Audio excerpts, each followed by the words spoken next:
Right now, in this very moment, who controls your mind? Not in theory, actually, right now. When someone criticizes you, do you choose how to feel? When your phone buzzes, do you choose whether to look? When circumstances shift, do you choose your response? Most of us have surrendered control without realizing it.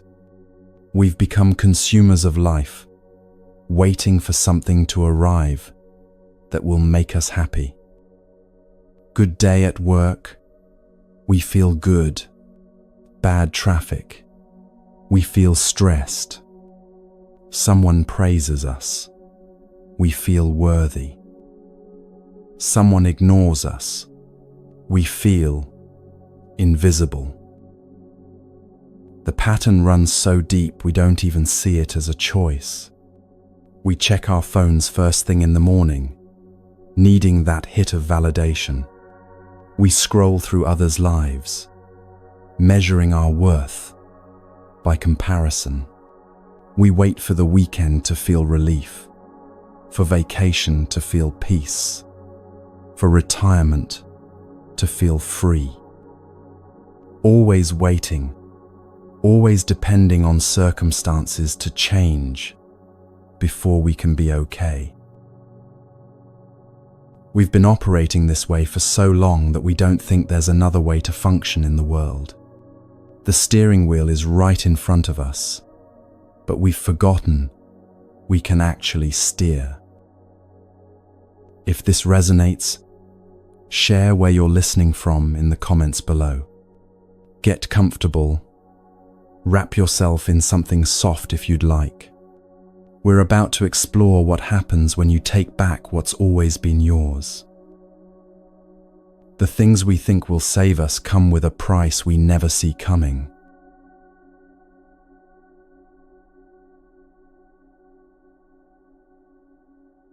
There's a trend happening right now among ambitious professionals and entrepreneurs.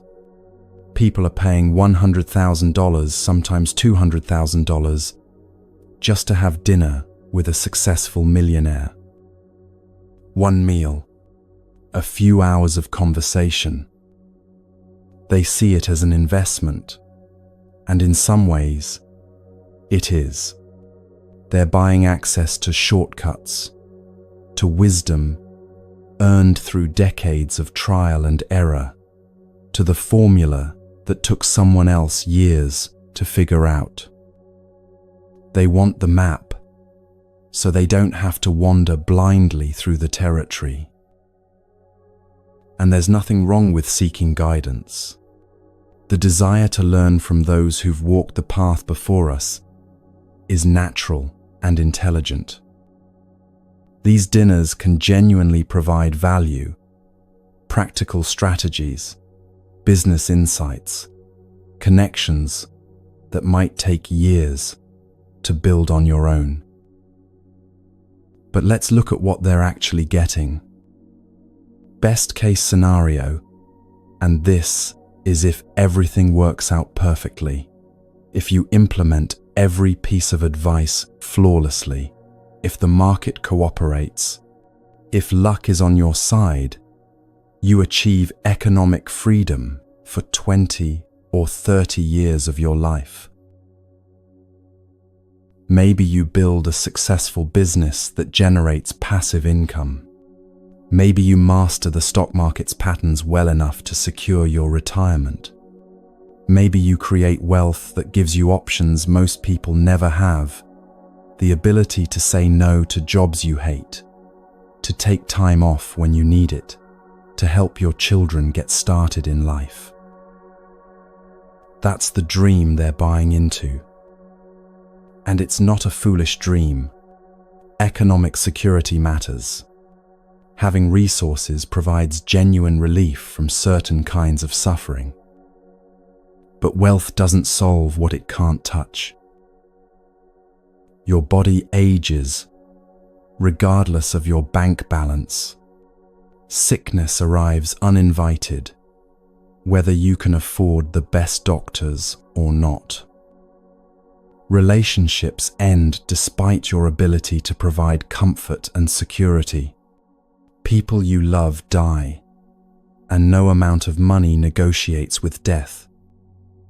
The ache of jealousy from others, the loneliness of success, the fear that comes with any diagnosis, these remain untouched by wealth. Most wealthy people, and this is something they rarely admit publicly, aren't actually happy. They have everything they thought they needed, and yet something essential remains missing. The goalposts keep moving. The first million was supposed to be enough, then 10 million, then 100 million, and somehow enough never arrives. And there are costs nobody mentions in those expensive dinners. The complexity multiplies with every asset. Properties need management companies. Businesses need oversight. Investments need monitoring. And each responsibility claims more mental space. You check portfolios before breakfast, worry about market fluctuations during meetings, make decisions based on tax efficiency rather than what actually matters to you. The lawsuits start coming. Someone slips on your rental property, and their lawyer sees an opportunity. A business partner feels cheated and files complaints. A former employee wants more severance. You spend money protecting money you already earned.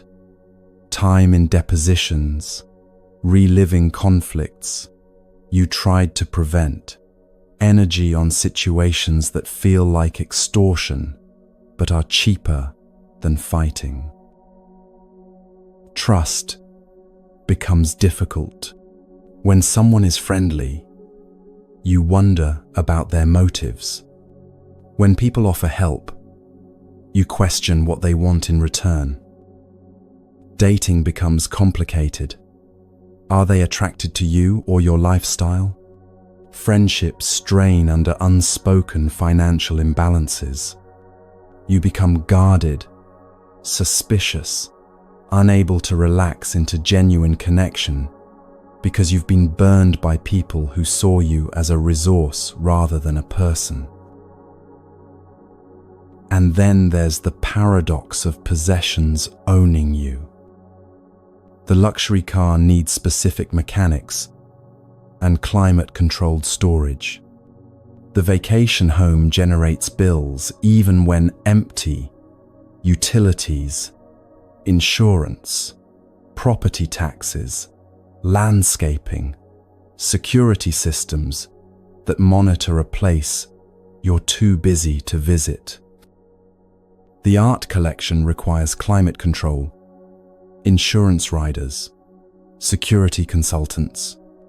You bought these things to enjoy, but they claim your attention and time more than you claim them. Buddhist teaching points to something we'd rather not acknowledge. Everything put together eventually comes apart. The business you spent decades building can fail when markets shift. The investment strategy that worked for 20 years becomes obsolete when technology disrupts entire industries overnight. The body you trained eventually protests. The runner's knees give out. The executive's heart reveals accumulated stress. Not as punishment, but because this is how conditioned things work. Understanding this isn't pessimism. It's seeing clearly what external solutions can and cannot provide. There's an ancient story that illustrates this perfectly. King Pasenadi ruled a prosperous kingdom in northern India during the Buddha's time. He had everything: wealth beyond measure, power over vast territories, respect from neighboring kingdoms, a palace filled with luxuries most people couldn't imagine. Every meal was a feast prepared by the finest cooks. Musicians performed for his entertainment. Servants attended to his every need. He could have anything the moment he desired it. And King Pasenadi loved to eat. He would consume enormous quantities at every meal, plates piled high with delicacies, servants bringing more dishes before he'd finished the previous ones.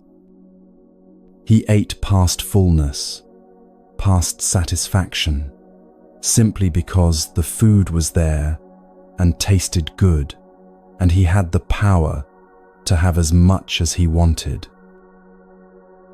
Over time, the king grew obese. His body became heavy. His breathing labored. He needed help standing from his seat. Walking any distance left him exhausted. Sleep became difficult, as his breathing would sometimes stop entirely until he jolted, awake, gasping.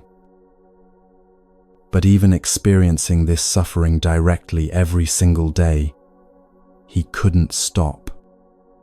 The next meal would arrive, and he would eat the same way again, caught in a pattern he couldn't break, despite having all the willpower required to rule a kingdom. One day, after a particularly heavy meal, the king visited the Buddha. He sat down to listen to a teaching on moderation and mindfulness, and then fell asleep right there, still sitting up, unable to keep his eyes open from the weight of what he'd consumed. The Buddha looked at him with compassion. Here was a man who had everything the world says you need to be happy, and yet he sat there trapped in his own body, by his own choices, unable even to stay awake. When the king woke up embarrassed, the Buddha didn't lecture or shame him. Instead, he offered something simple, a short verse the king could remember during meals. When a person is always mindful, knowing moderation in the food they eat, their suffering decreases, they age slowly, and they protect their life. The Buddha asked a young attendant named Sudarsana to memorize this verse and recite it to the king at the beginning of every meal. King Pasenadi agreed to try. Every time he sat down to eat, young Sudarsana would stand nearby and recite the verse. At first it made little difference. The king would hear the words, nod politely, then eat exactly as he always had, the familiar pattern, too strong to interrupt with mere words. But gradually, hearing the same reminder every single day, something began to shift. He started to pause before automatically reaching for another serving. He began noticing the exact moment when his body had enough, even though his mind wanted more. He practiced putting down his fork when satisfied rather than stuffed, which at first felt almost painful, like denying himself something he deserved. Slowly, over many months, the king lost weight. His body became lighter, more mobile. He could move easily, breathe deeply, think clearly. Sleep came naturally again. He could walk through his palace gardens without exhaustion, climb stairs without needing to stop and rest. But more than the physical changes, something inside him had fundamentally shifted. He realized that no amount of food, possessions, power, or pleasure had ever touched the emptiness he felt inside. He'd been trying to solve an internal problem with external solutions, and it had never worked because they addressed different dimensions of experience entirely. The problem wasn't that he needed more or better food. The problem was that he was looking in the wrong place for something that could only be found within. This is what happens when we chase external solutions for internal restlessness. You can have the feast and feel empty. You can have the wealth and feel insecure. You can have the success and feel inadequate. You can have the relationship and feel lonely. Because the restlessness isn't asking for more things, it's pointing to something missing in how you relate to your own experience, to your own mind, to this present moment. So where do we look instead? Buddhist wisdom points to something that sounds almost too simple.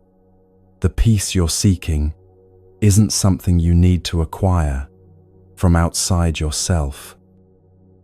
It's something you already possess that you've forgotten how to access. Like King Pasenadi had the ability to eat mindfully all along, but needed help, remembering it was even possible. This isn't about rejecting success or wealth or achievement. It's about understanding their limits. Money can buy comfort, but not contentment. Success can bring respect from others, but not self-respect. Achievement can prove your capability, but not your worth as a human being. Pleasure can distract from discomfort, but not resolve the underlying restlessness. There is a kind of well-being that doesn't depend on circumstances being a certain way. A peace that remains accessible whether you're rich or poor, healthy or sick, praised or criticized, succeeding or failing. This isn't fantasy or spiritual bypassing or pretending difficulties don't hurt. This is what the Buddha taught, based on his own direct experience, what thousands of practitioners have verified through their practice, what's available to anyone willing to look inward rather than outward, at the mind itself rather than at what the mind is grasping for. The people paying $200,000 for dinner with a millionaire are seeking something genuine, wisdom about how to navigate life successfully, guidance from someone who's figured things out, a path that leads somewhere better. They're not wrong to seek guidance. They're just not being offered the most valuable guidance available, the kind that addresses the root of restlessness rather than just rearranging its symptoms, the kind that leads to peace regardless of external conditions, rather than happiness dependent on circumstances cooperating. There's something far more valuable than that millionaire's secret, and it doesn't cost anything at all.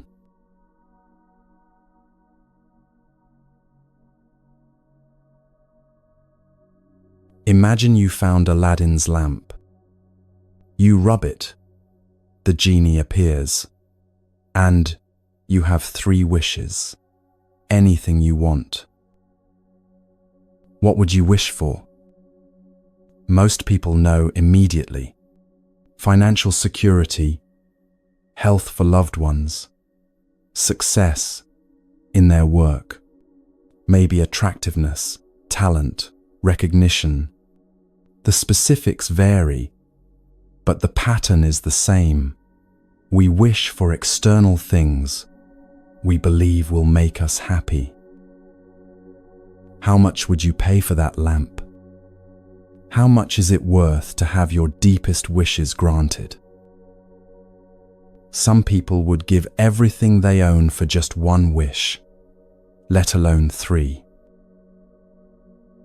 But there's a problem built into the very nature of wishes. Everything the genie can give you is temporary. The wealth can be lost in a market crash. The health can fade with a single diagnosis. The success can evaporate when industries change or younger competitors arrive. The relationship can end. The beauty fades with time. Even if the genie granted you perfect circumstances, those circumstances are composed of impermanent elements that will eventually come apart. Buddhist teaching points to something more valuable than any wish a genie could grant. Not more valuable in a vague spiritual sense, but practically more valuable for your actual day-to-day experience of being alive. What if, instead of depending on circumstances to be happy, you could be happy regardless of circumstances? What if instead of needing life to go a certain way to feel okay, you could feel fundamentally okay, whether life goes your way or not? This sounds impossible to most people. It sounds like fantasy, like something monks claim but don't actually experience, like spiritual propaganda that doesn't hold up in real life. But there's a story from the Buddhist texts that shows just how real this possibility is. One day, the Buddha gathered his disciples and asked a question: "Who among you has unshakable concentration?" This was not a casual question. The Buddha was asking who among his students had developed a quality of inner stability so profound that nothing could disturb it. Who had found that unshakable peace we're talking about? Sariputta, one of the Buddha's closest disciples, known for his wisdom and insight, spoke up. His answer was remarkable. "Lord, my concentration is unshakable. Even if the entire world were to be destroyed, if the earth itself were to split apart, if the oceans were to boil away, if the sky were to collapse, it would not disturb my peace." Let that sink in for a moment. Sariputta wasn't saying he'd found a nice meditation technique that made him feel calm sometimes. He wasn't saying he'd learned to relax when things were going well.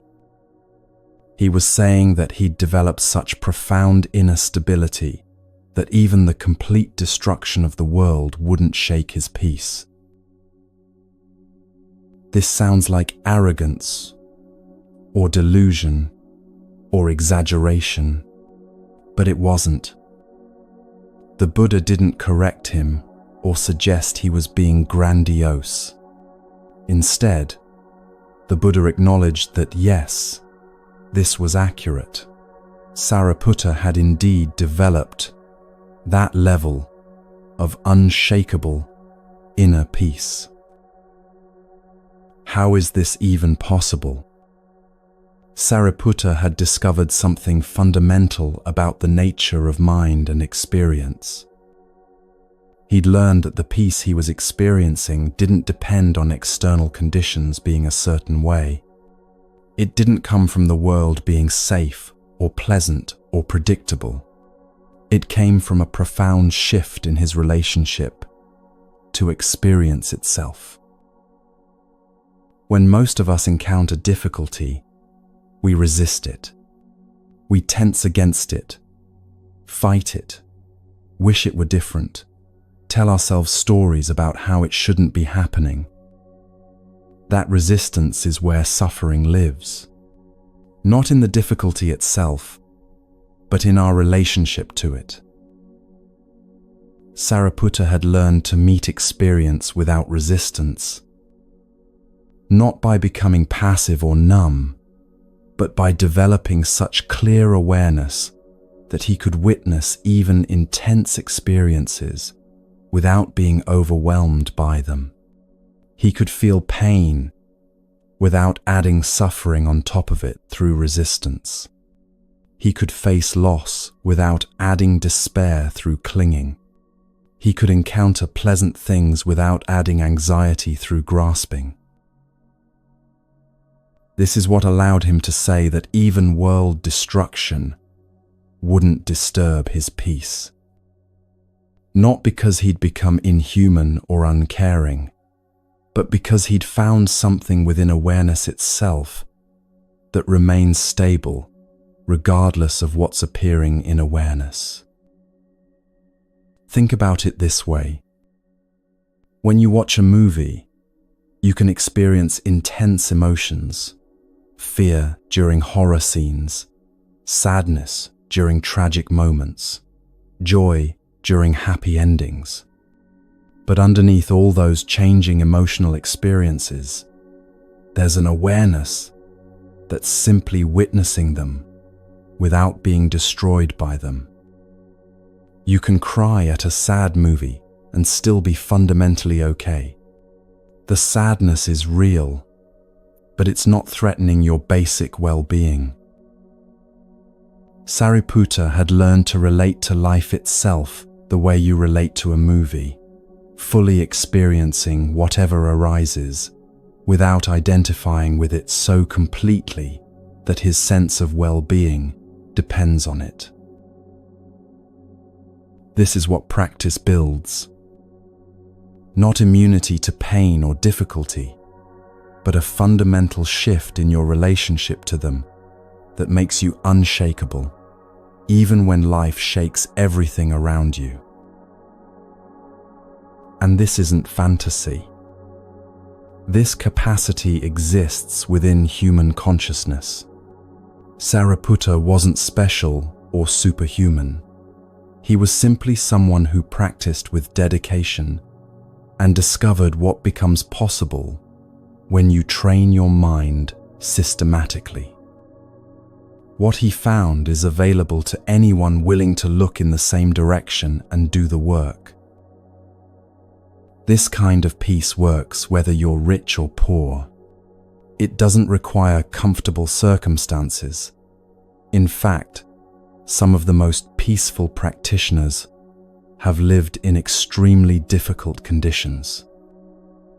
It works whether you're alone or surrounded by people, whether you're young with your whole life ahead or old with most of it behind you, whether you're healthy or dealing with chronic illness. The difference between conditional and unconditional happiness is the difference between a lamp that needs to be plugged in and a lamp with its own internal power source.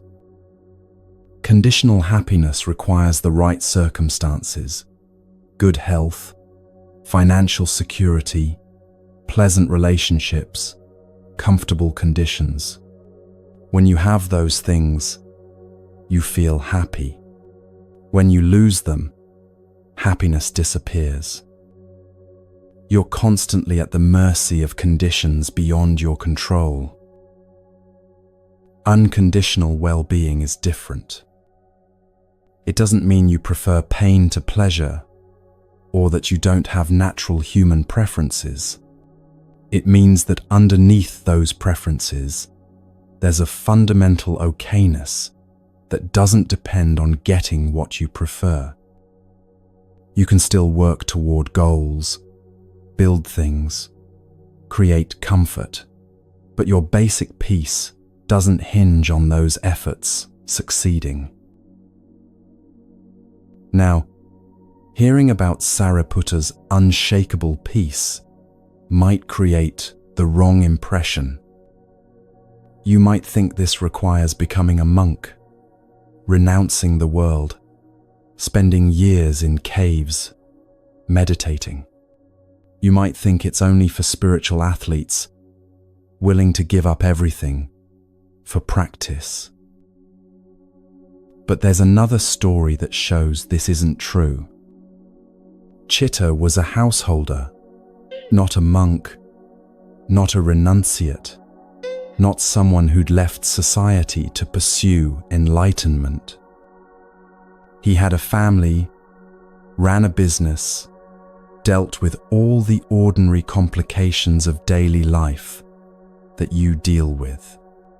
He had to earn money, manage relationships, navigate conflicts, make difficult decisions. His life looked a lot like yours probably does. But Citta was also a practitioner. He took the Buddha's teachings seriously and integrated them into his ordinary life. He didn't wait until retirement to practice.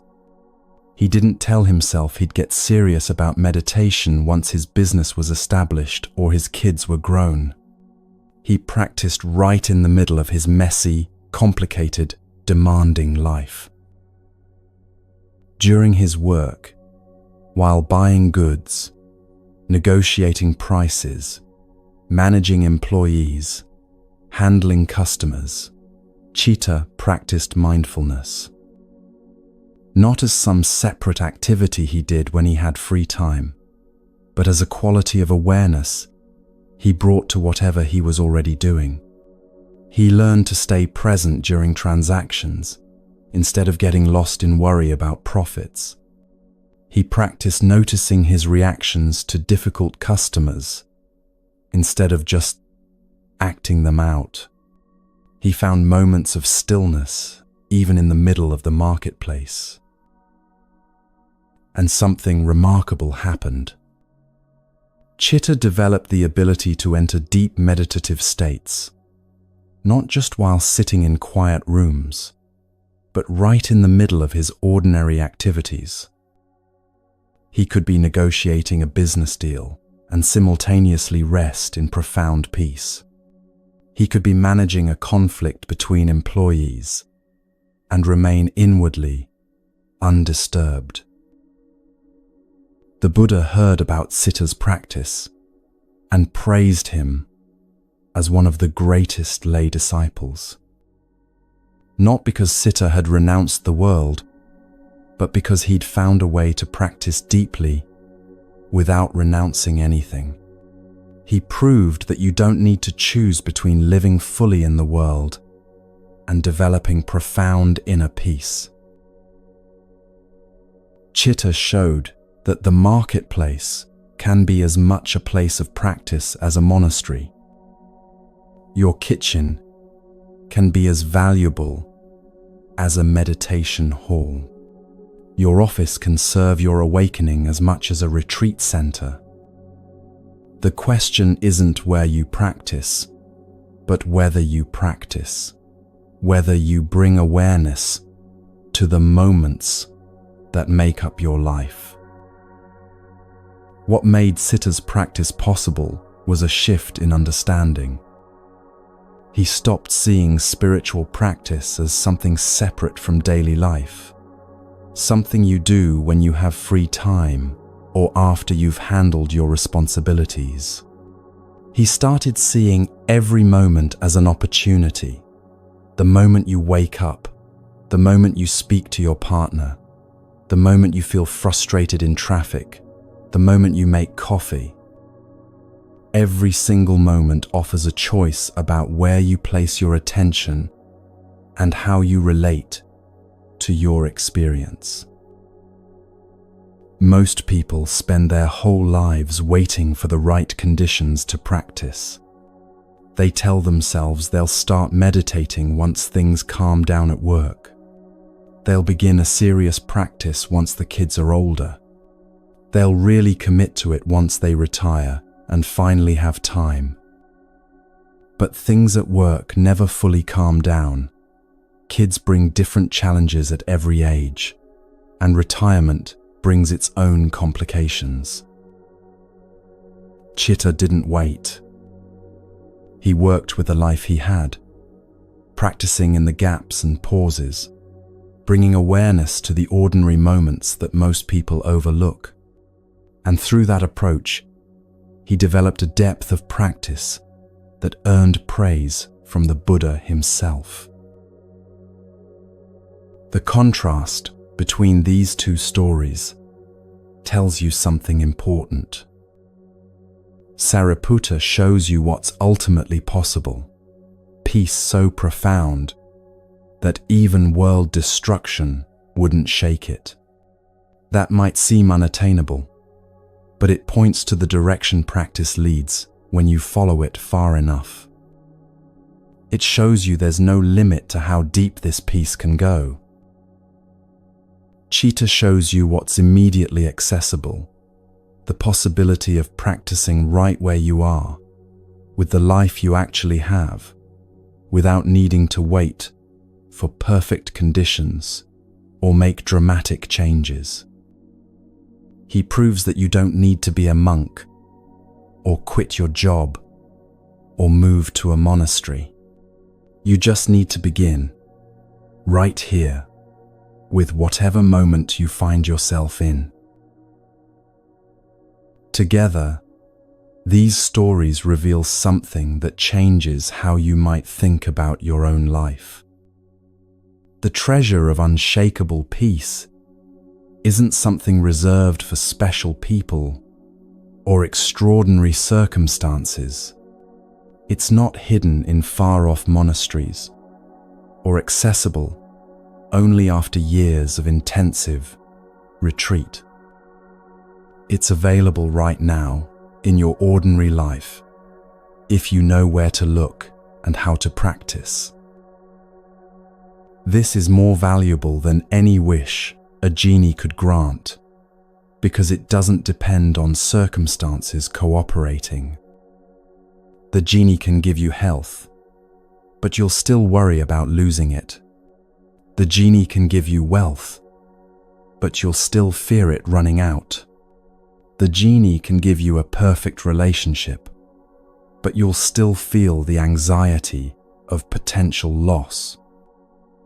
Every gift from the genie comes with the built-in suffering of impermanence.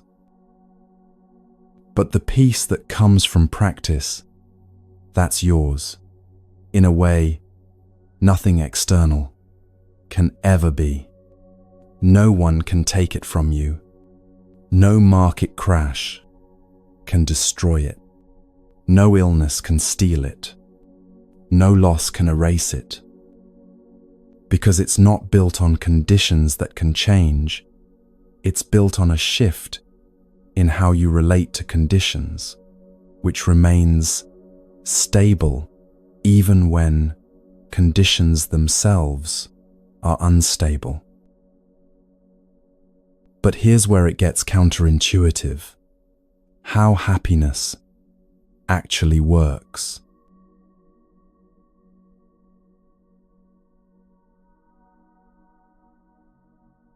We operate under a simple equation that seems obvious. More satisfied desires equals more happiness.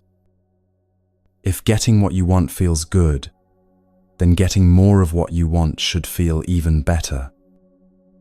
If satisfying one desire brings relief, then satisfying 10 desires should bring 10 times the relief.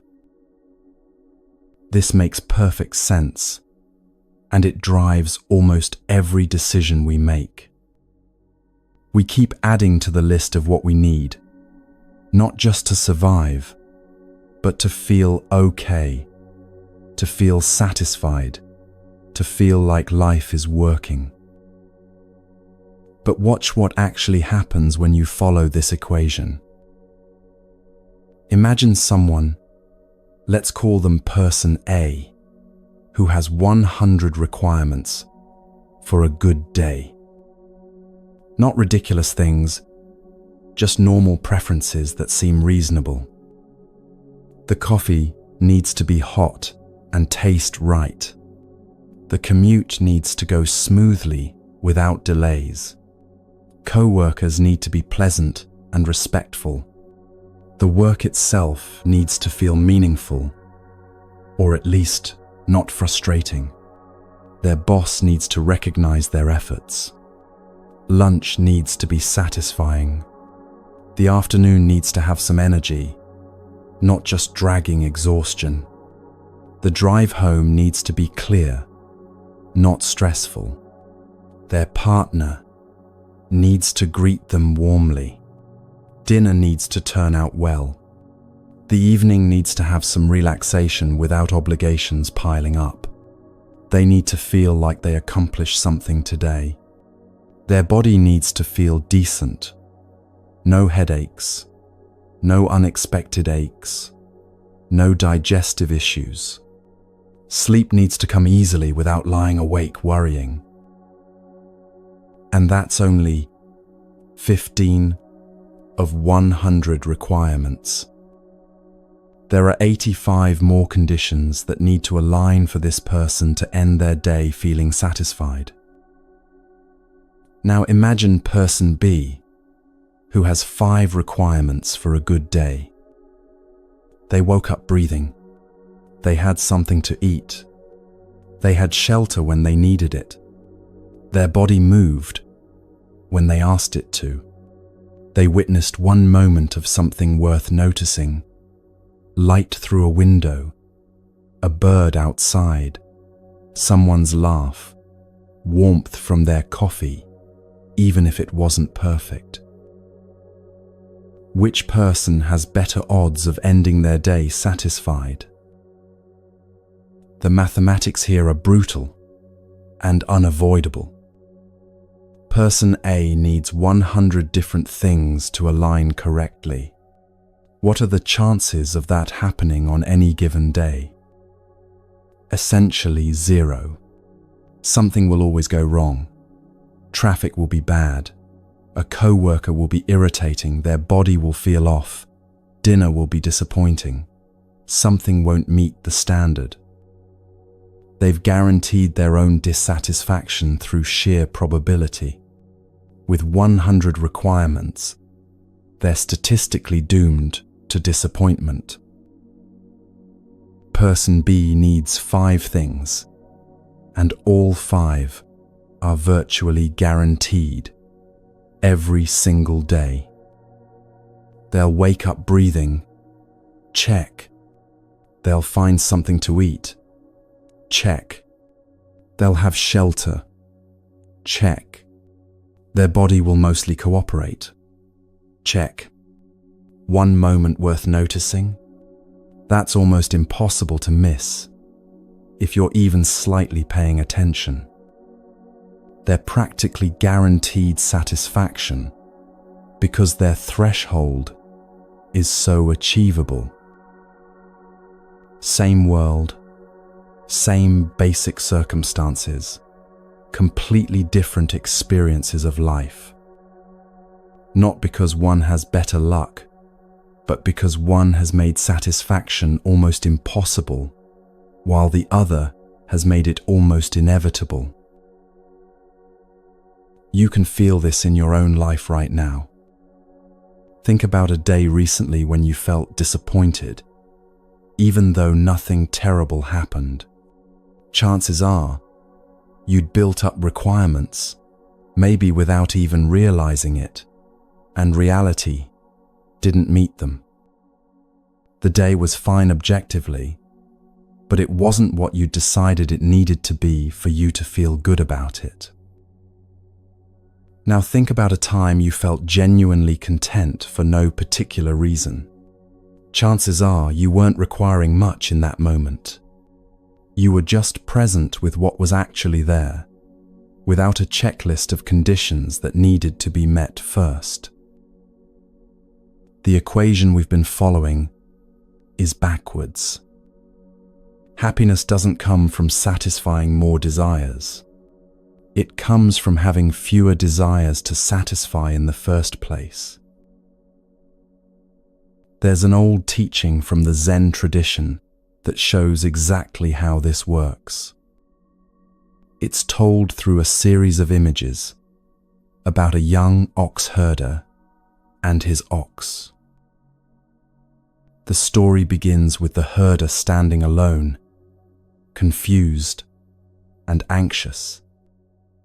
His ox is gone. He doesn't know when he lost it, doesn't know where it went, doesn't even know where to begin looking. But he knows something essential is missing from his life, something he needs desperately to find before he can truly be okay. So he begins searching. He searches everywhere, through valleys, up mountains, across rivers, through forests thick with trees where visibility ends after a few steps. He asks every person he meets, "Have you seen my ox?" He follows rumors and suggestions, traveling miles based on second-hand information that usually leads nowhere. Days turn into weeks, weeks into months, months into years. The searching becomes his whole life. Every morning he wakes up thinking about the ox he's lost. Every evening he goes to sleep discouraged that another day has passed without finding it.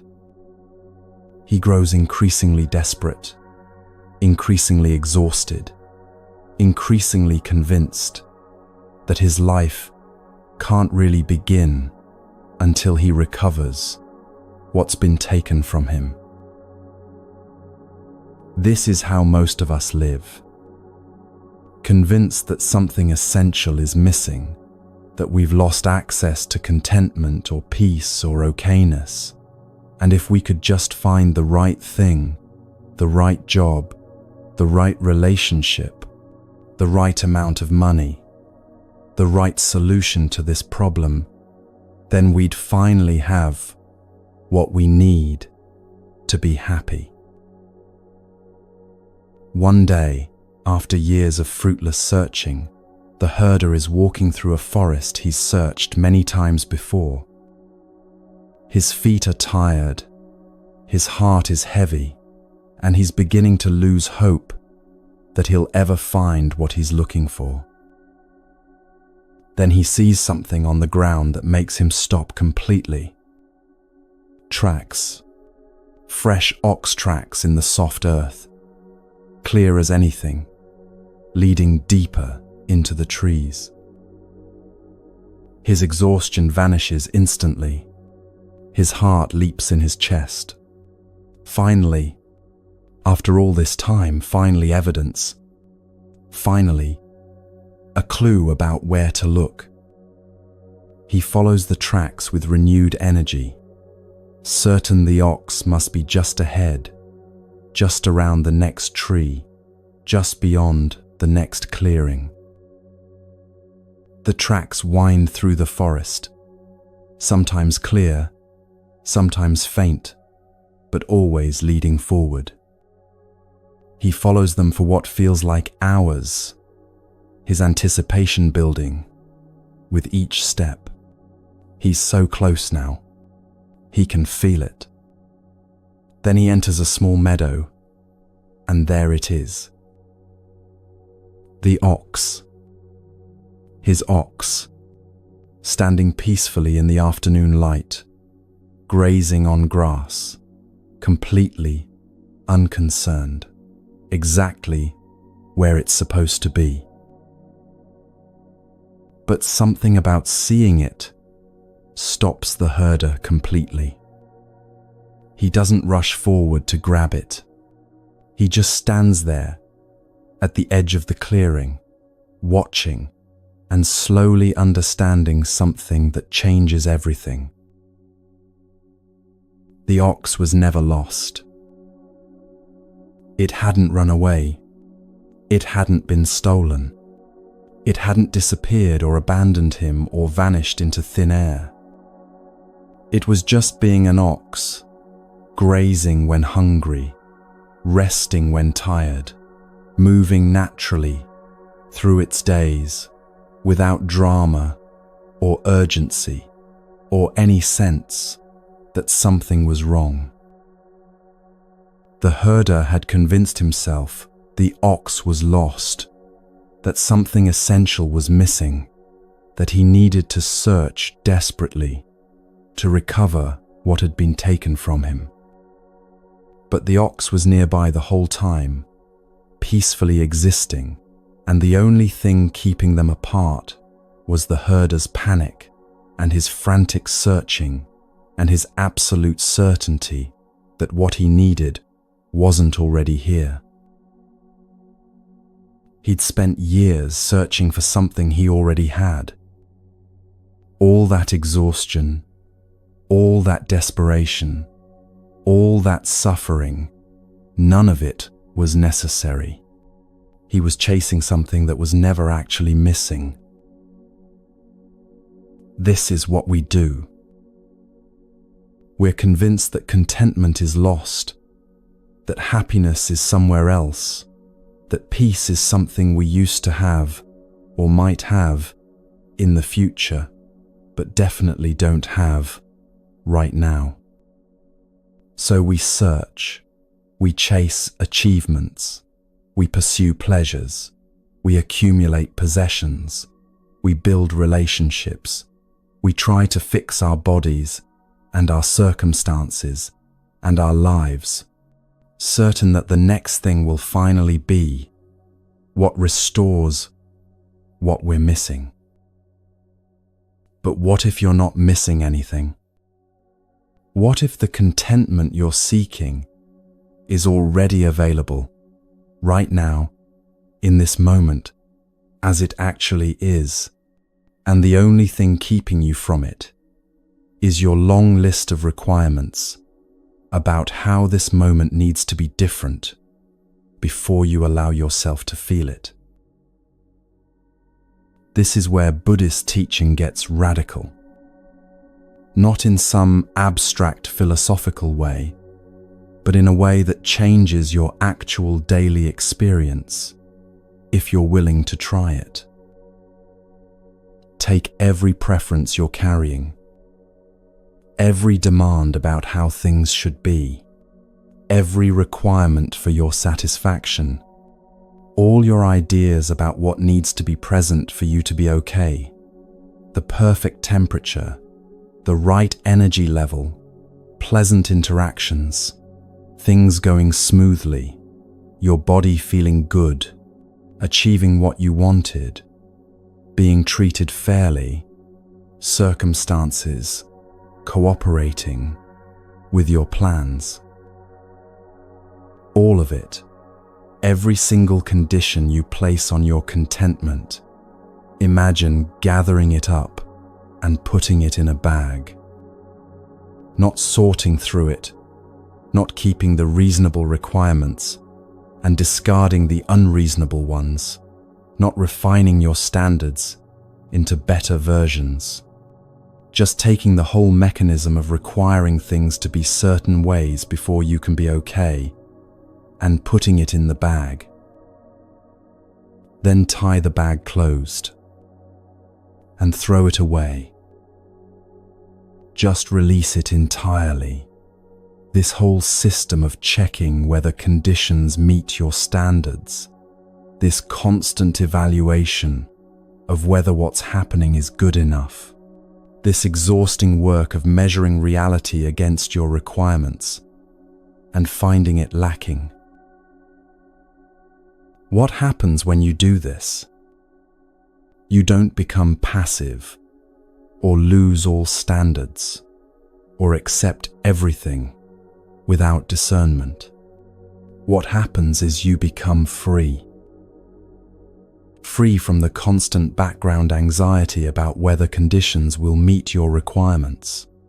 Free from the automatic disappointment when things don't go as expected.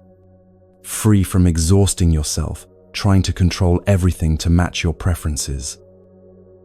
Free from the suffering of demanding that reality be different than it is. You can have the adequate meal instead of requiring the perfect meal, and discover that adequate actually nourishes you just fine. You can have the cloudy day instead of requiring sunshine, and discover that clouds have their own beauty when you're not resenting them for not being sun. You can have the imperfect rest instead of requiring ideal conditions, and discover that your body rests anyway when you stop demanding it to be different. Buddhist teaching says, happiness doesn't come from satisfying desires, it comes from reducing desires. Not satisfying them better or more efficiently, reducing them, having fewer in the first place. Think about medicine when you're sick. Does it matter what the medicine tastes like? Maybe it's bitter. Maybe it makes you slightly nauseous. Maybe the texture is unpleasant. Do you refuse it because you don't like how it tastes? Of course not. The taste is completely irrelevant when what matters is whether the medicine heals you. Life works the same way. What matters isn't whether each moment feels pleasant or meets your preferences. What matters is whether you're present with your actual life as it's actually unfolding, which turns out to be the only life available to live.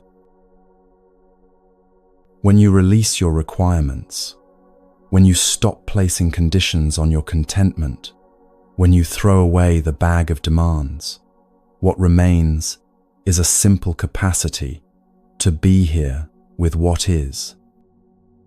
And there's a lightness to that, a relief, like you've been carrying something heavy your whole life, and someone finally told you that you're allowed to put it down. The weekend doesn't have to be perfect to be good. The meal doesn't have to meet 10 conditions to nourish you. The evening doesn't have to align perfectly to offer rest. Your day doesn't need 100 things to go right for you to be fundamentally okay. What if 5 things, or 3 things, or 1 thing, what if that's actually enough? What if the ox was never lost at all, and all this frantic searching has been keeping you from seeing what's already here? Now, before you think this means becoming passive or having no standards, here's the critical distinction.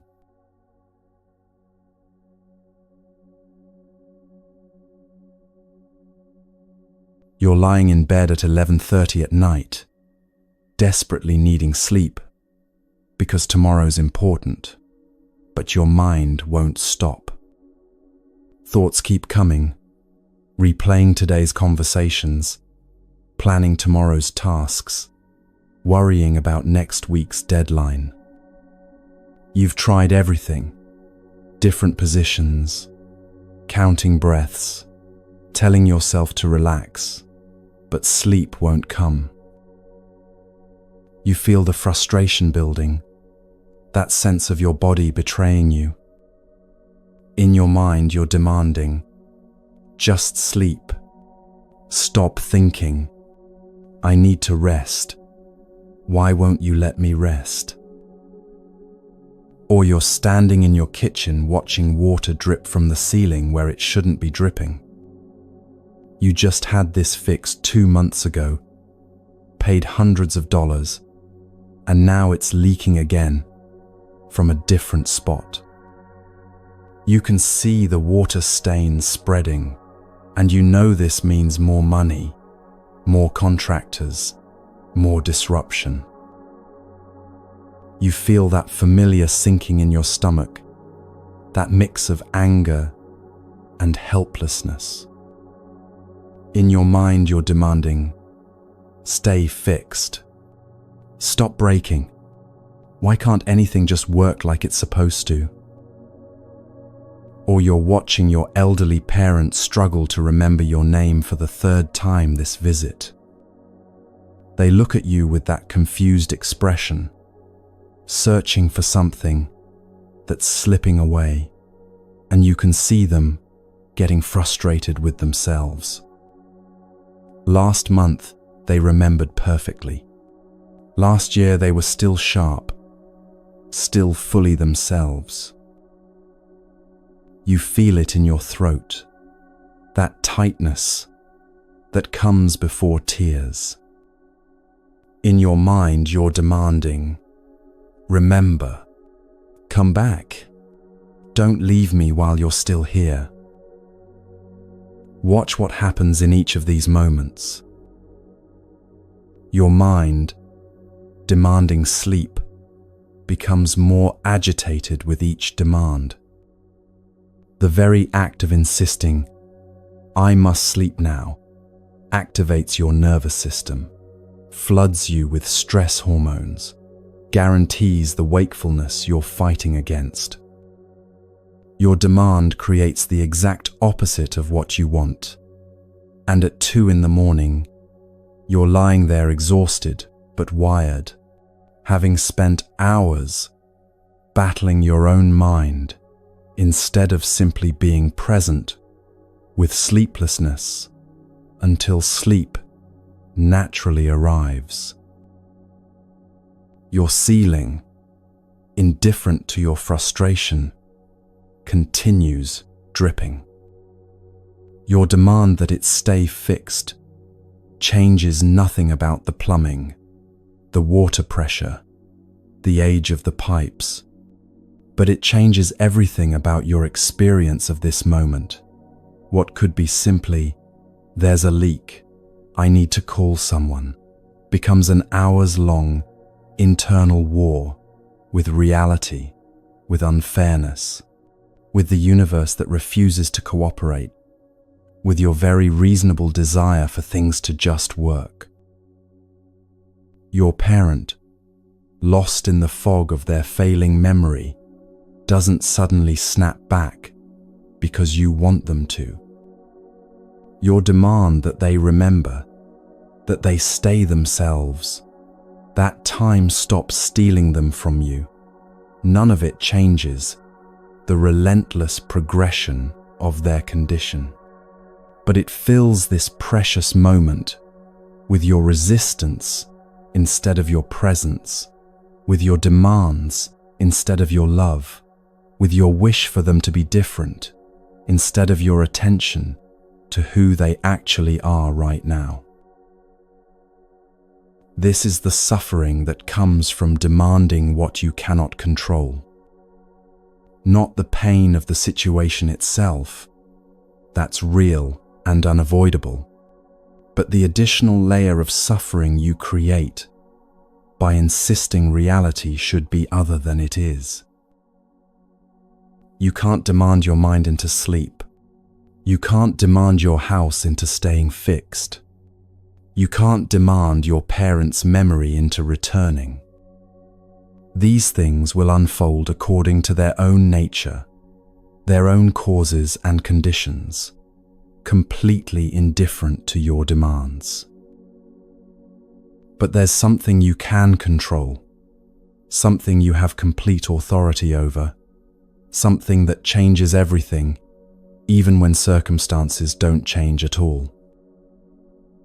Your response.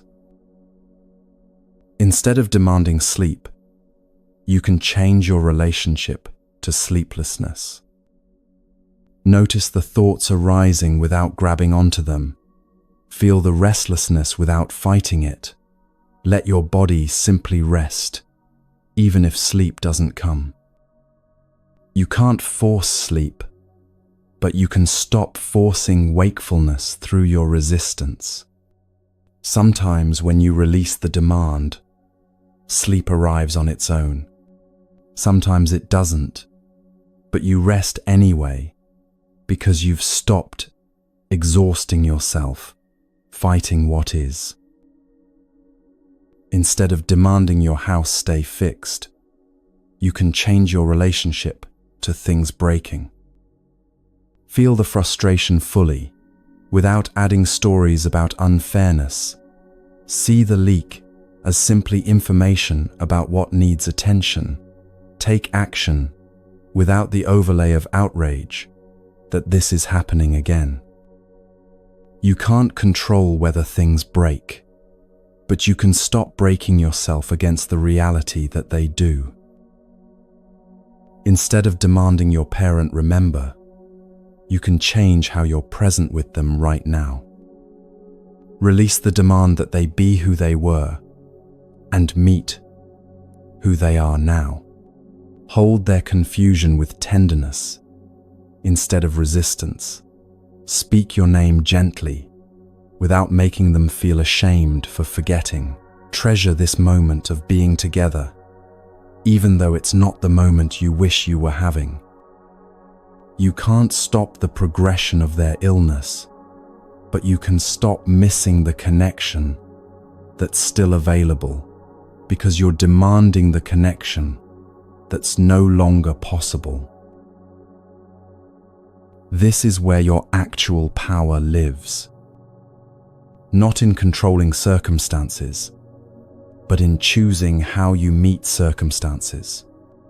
Not in making reality different, but in transforming your relationship to reality. So stop demanding from the world. Stop demanding from other people.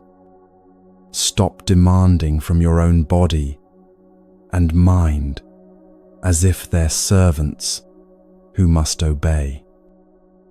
Redirect all that demanding energy inward toward the one thing you actually have authority over: your own presence, your own response, your own way of being with what is.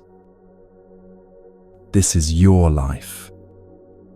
Not the life you wish you had, not the life you think you deserve, but this actual life unfolding right now.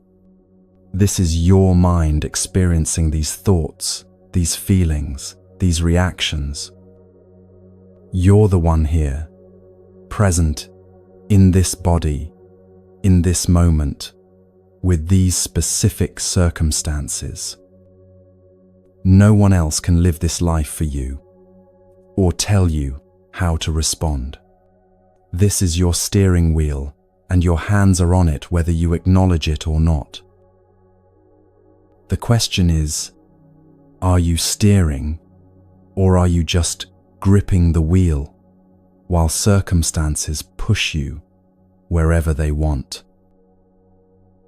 There's a teaching story about a monk named Sona that captures something essential about this. Sona was completely dedicated to his practice.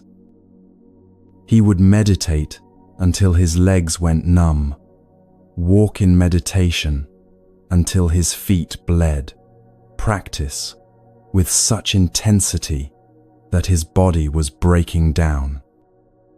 He barely slept, barely ate, demanded from himself constant, perfect effort because he believed that's what spiritual progress required. But he wasn't progressing. Despite all his effort, or perhaps because of it, he felt farther from peace than when he'd started. He was exhausted, discouraged, his body damaged, his mind agitated from the constant pressure he was placing on himself. The Buddha noticed and asked about Sona's background. Before becoming a monk, Sona had been a musician who played the lute. The Buddha asked him a simple question: when you tuned your lute, what happened if the strings were too tight? They would break, Sona said. And if they were too loose? No sound would come out, just dead notes, no music. And when they were tuned just right, then the instrument could make beautiful music, Sona said, and suddenly understood what the Buddha was showing him. Demanding from yourself works the same way. Too much demand, and you break, exhausted, burned out, damaged by your own excessive standards. Too little demand and nothing happens. You drift, coast, never develop, because you never challenge yourself. But when you find the right tension, demanding enough to grow, but not so much that you destroy yourself, that's when transformation becomes possible. This is how you take back the steering wheel.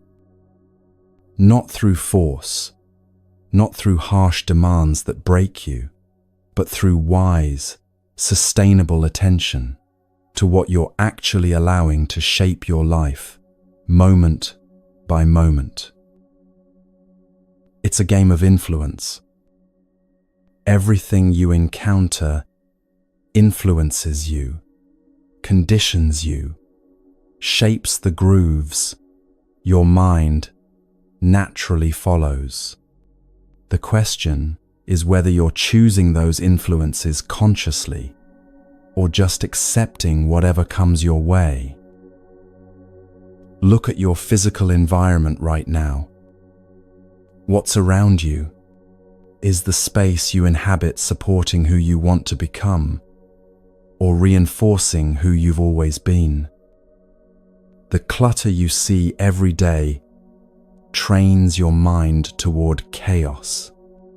The order you maintain trains your mind toward clarity. These aren't just aesthetic choices. They're choices about what influences your consciousness every single day. Look at your morning routine, those first moments after waking, when your mind is most impressionable. What's the first thing you do? Rush immediately into demands and obligations. That trains you to live reactive, always responding to external pressure. Or do you create even 5 minutes of settling into yourself before engaging with the world? That trains you to live from your own center instead of from constant reaction. Look at who you turn to when you're struggling. Not whether you reach out. That's healthy, but who you reach out to and what they reinforce. Some people, when you share your difficulties, immediately join you in outrage or helplessness, amplifying your distress. Others help you find your own steadiness again, reflecting back your capability without dismissing your pain. Who you turn to repeatedly shapes whether you're conditioning helplessness or resilience. Look at what you consume in those gaps throughout your day, waiting in line, between tasks, right before sleep. What fills those small spaces? Content designed to agitate and engage, keeping your nervous system activated. That trains you toward constant stimulation, making stillness feel intolerable.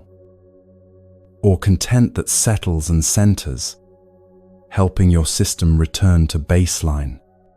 That trains you toward the capacity to simply be without needing constant input. Look at the internal narratives you rehearse when you're alone. Some people spend hours each day mentally replaying grievances, practicing arguments they'll never have, reinforcing stories about how they've been wronged or why things are unfair. Each rehearsal deepens those grooves, makes those patterns more automatic, conditions resentment as their default state. Others notice those narratives arising and choose not to feed them, not suppressing them, just not rehearsing them over and over. They practice different narratives, curiosity about why things happened, recognition of their own part in conflicts, or simply returning attention to what's actually present instead of stories about what should have been different. This trains a completely different mind. You get to choose these influences. Not perfectly. You can't control everything you encounter, but you have far more choice than you're exercising. If you're just accepting whatever comes, letting algorithms decide what you see, letting habits decide how you spend your attention, letting old patterns decide what narratives you rehearse. Don't let randomness decide what influences you. Don't let convenience determine what shapes your mind. Don't let everyone else's choices about what's normal define what you allow into your consciousness. You choose what's good for you. Not what feels easy right now, but what will serve you 10 years from now. Not what everyone else is doing, but what actually supports the person you're trying to become.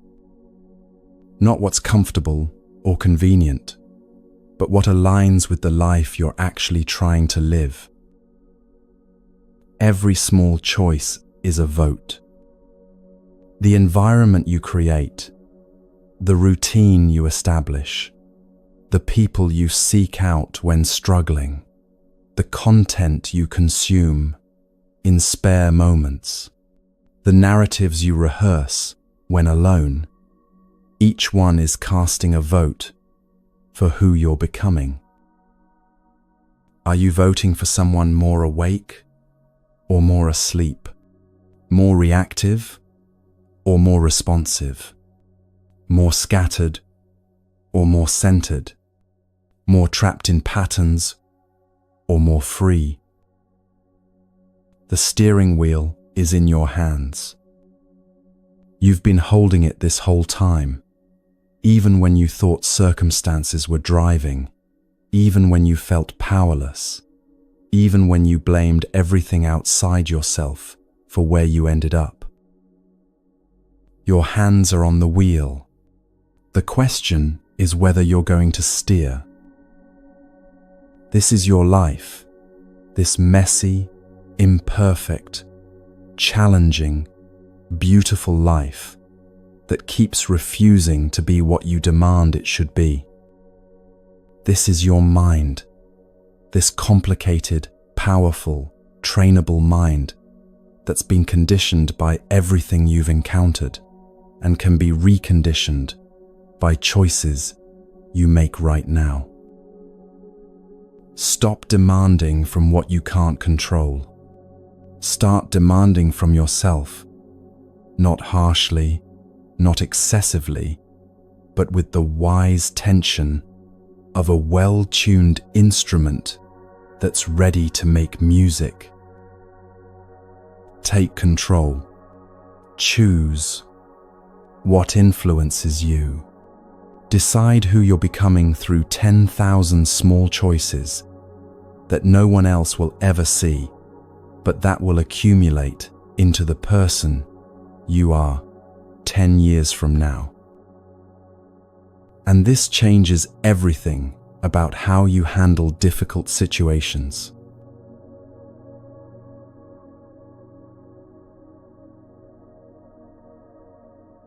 There's a moment that comes every morning. Your alarm sounds, and in the space between sleep and waking, before thought fully forms, your hand reaches for your phone. It's automatic, practiced, a pattern repeated so many times that your body performs it without conscious decision. The blue glow fills your eyes. Notifications cascade down the screen, and suddenly you're reacting to the world before you've even felt your own breath. This feels comfortable, familiar, easy, Or there's another moment, maybe at work, when a colleague says something that lands wrong in your chest. A small criticism, a dismissive tone, something that stings. You feel the impulse to speak, to defend yourself, to clarify what they've misunderstood. But speaking up would be uncomfortable. Your voice might shake. They might argue back. The moment might become tense and awkward. So you stay silent, swallow the feeling, tell yourself it doesn't really matter. This feels comfortable too, safer, easier than the alternative. Or evening arrives and you're finally home, finally free of the day's demands. You know you plan to meditate or exercise or work on that project you care about.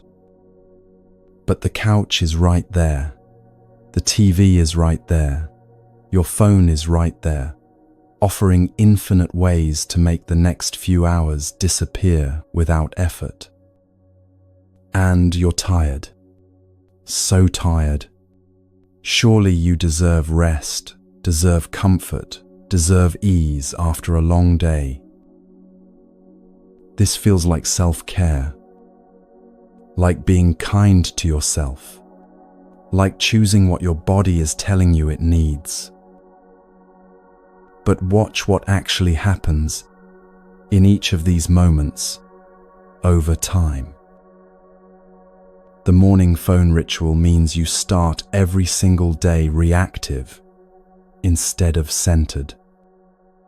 Your nervous system activates before you've even stood up, checking, comparing, responding, worrying about what others said or need or expect. You condition yourself to need external input before you can feel awake, to check for validation before you can feel okay, to consume information before you know what you actually think or feel or want. Do this for a year, and you've lost 365 mornings of meeting yourself first, of setting your own intention before responding to others' agendas, of starting your day from your own center. Do this for 10 years, and you've forgotten what it feels like to wake up as yourself, instead of immediately becoming a responder to notifications. The silent moment at work, swallowing your truth to avoid discomfort, means your authentic voice grows weaker, while your people-pleasing grows stronger. Each time you choose silence over honesty, you train yourself that your truth matters less than others' comfort, that keeping things smooth is more important than being real. You condition yourself toward a particular kind of safety that's actually a cage, the safety of never risking rejection by never showing up honestly. Do this for a year, and your relationships become performances, careful dances, where everyone's pretending and no one's connecting. Do this for 10 years, and you wake up one day realizing you're surrounded by people who know your mask but not your face, who like the version of you that never makes waves, but have no idea who you actually are beneath the performance. The evening collapse into distraction, choosing comfort over commitment, means your dreams stay dreams while your days disappear into other people's content. Each time you choose easy over meaningful, you train yourself that immediate comfort matters more than long-term development, that how you feel right now should determine what you do, that tired is a reason to stop rather than just a sensation to be present with while you do what matters anyway. Do this for a year, and the gap between who you are and who you want to become grows wider. Do this for 10 years, and you look back on a life where you meant to write the book, build the skill, create the thing, become the person, but you were tired, it was uncomfortable, scrolling was easier. This is what's actually happening when we let comfortable and uncomfortable determine our choices. We think we're just responding sensibly to how we feel in the moment. We don't realize we're conditioning patterns that will shape our entire lives. There's an old teaching from a Zen master to a student who couldn't maintain his practice. The student kept saying, "I want to meditate, but I just don't feel like it. I want to study, but it's uncomfortable sitting still that long. I want to change, but choosing what's difficult feels too hard." The master asked him, "When you're sick and the doctor gives you medicine, do you only take it if it tastes good?" The student looked confused. "No, of course not. I take it because it heals, regardless of taste." "Then why," the master asked gently, "do you only take medicine for your mind if it feels comfortable?" This question should land in your chest and stay there for days. Not because it's a clever philosophical puzzle to solve intellectually, but because it exposes something most of us have never questioned. We've been using comfort and discomfort as our primary decision-making criteria for our entire lives, and we've never once asked whether that's actually wise. We don't refuse antibiotics because they taste bad. We don't reject chemotherapy because it makes us nauseous. We don't decline surgery because recovery will be painful. When it comes to physical health, we understand that what matters isn't how something feels, but whether it heals. But when it comes to mental health, emotional health, spiritual health, we treat comfort like it's the goal, and discomfort like it's the enemy. We choose what feels easy over what's actually beneficial. We avoid what's uncomfortable, even when discomfort is exactly the medicine we need. Meditation feels uncomfortable, body restless, mind racing, everything in you wanting to move, to check your phone, to do anything except sit with your own experience. But that discomfort is the medicine working. It's showing you how scattered your attention has become, how dependent you are on external stimulation, how rarely you're actually present with yourself. The discomfort is revealing what needs to be seen so it can be healed. Scrolling feels comfortable, no effort, constant stimulation, endless novelty. But that comfort is the poison working.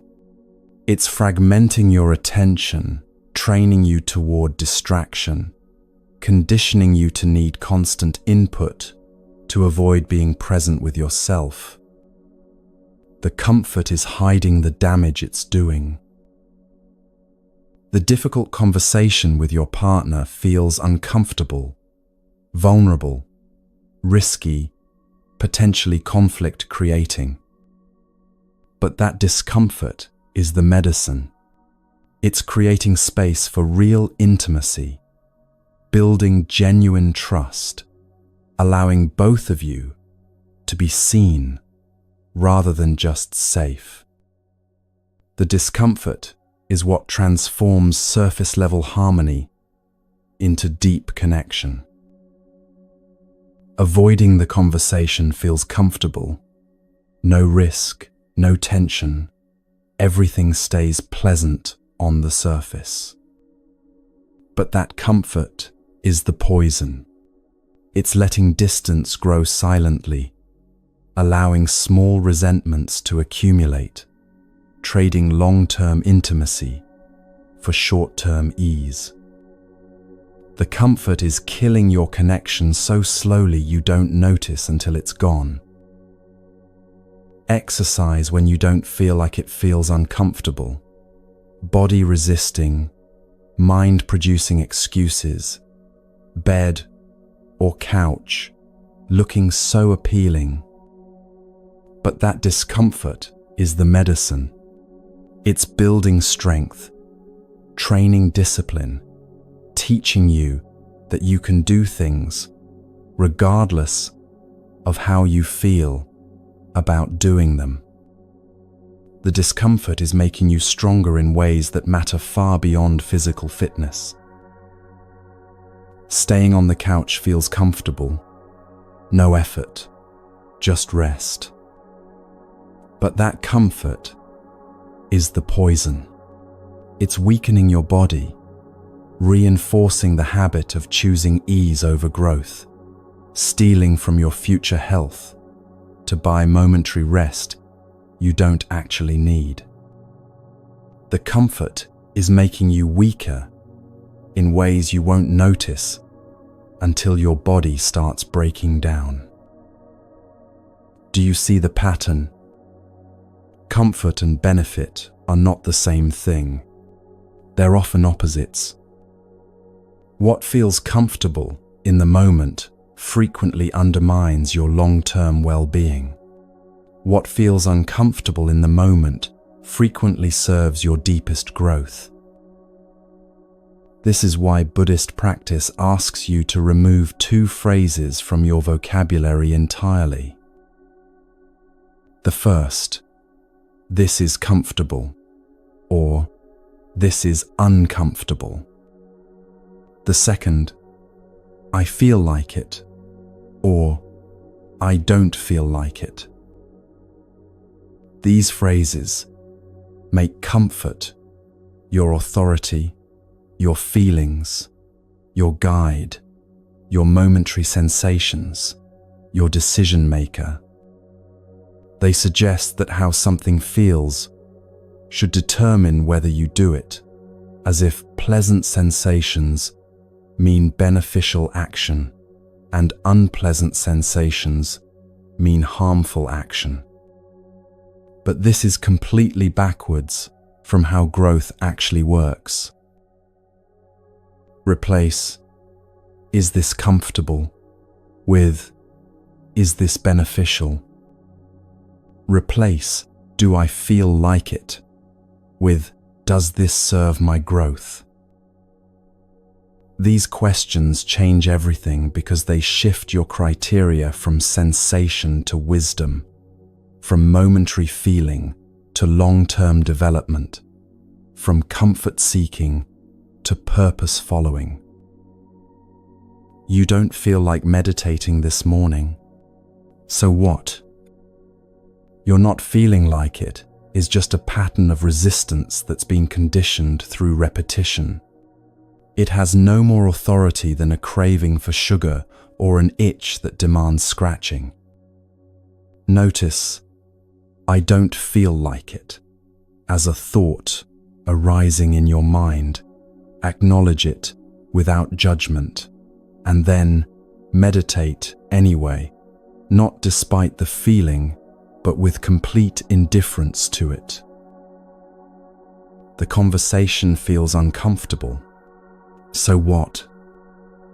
Your discomfort is just your nervous system trying to protect you from potential conflict, an old survival mechanism that can't distinguish between genuine threat and simple challenge. Thank it for trying to help. Acknowledge that you feel the discomfort, and then speak your truth anyway, because honest communication serves the relationship more than comfortable silence ever could. You feel like collapsing into distraction after work? So what? You're feeling like it is just fatigue mixed with habit, your body's preference for ease mixed with years of conditioning toward avoidance. Notice the feeling, be present with the tiredness, and then do what matters anyway, because your life is built through what you actually do, not through what you feel like doing. When you remove comfort and feeling like it as your decision criteria, you discover something profoundly liberating. You can do things regardless of how you feel about doing them. Your actions become independent of your passing emotional weather. You're finally free to act according to your deeper values instead of your surface moods. This doesn't mean becoming masochistic or seeking discomfort for its own sake. It's not about punishing yourself or treating all pleasure as suspect. It means discomfort stops being a reason to quit, and comfort stops being a reason to continue. Both are just sensations, just weather, just passing states that you can be present with while you choose your actions based on what actually serves your development. Sometimes, what serves you is comfortable, nourishing rest when genuinely exhausted, connection when lonely, warmth when cold. Sometimes what serves you is uncomfortable, honesty when it's risky, discipline when it's hard, presence when you'd rather escape. The point isn't always choosing discomfort. The point is removing comfort as the deciding factor. This goes against everything modern culture teaches. We're taught that comfort is the goal, that convenience is progress, that making everything easier is obviously better. Entire industries exist to eliminate discomfort from your life, to make things faster, smoother, more effortless, more pleasant. We're taught that if something's uncomfortable, you should find an easier way, try something else, stop doing it. We're taught that discomfort means something's wrong. Buddhist teaching says discomfort often means something's right. Right in the sense that you're working at your growing edge. Right in the sense that you're choosing what serves over what's easy. Right in the sense that you're training yourself in ways that matter. You don't go to the gym to be comfortable. You go to strain, to challenge, to push past current limits. The discomfort is the point. That's what creates strength. If you only lift weights that feel comfortable, you never get stronger. The same principle applies to every dimension of growth. Mental strength comes from thinking through difficult problems, even when it's easier to give up. Emotional maturity comes from staying present with difficult feelings, even when it's easier to numb out. Spiritual depth comes from facing your own patterns, even when it's easier to stay distracted. In every case, discomfort signals you're working at your edge rather than staying in your comfort zone. This requires maturity that our culture doesn't cultivate. Maturity means being able to choose long-term benefit over short-term pleasure. It means sacrificing immediate comfort for future well-being, enduring present difficulty for eventual growth, delaying gratification because you can see beyond this moment to where your choices actually lead. Children can't do this yet. A child always chooses candy now over health later, distraction over lesson, immediate comfort over long-term benefit. That's not a failing, just a developmental stage. Their brains haven't developed the capacity to weight future consequences against present desires. But many adults operate the same way. They choose immediate gratification over long-term health, instant entertainment over meaningful work, comfortable lies over uncomfortable truths, momentary ease over sustained development. They're making decisions like children, driven by what feels good right now, with little consideration for where those choices lead over years and decades.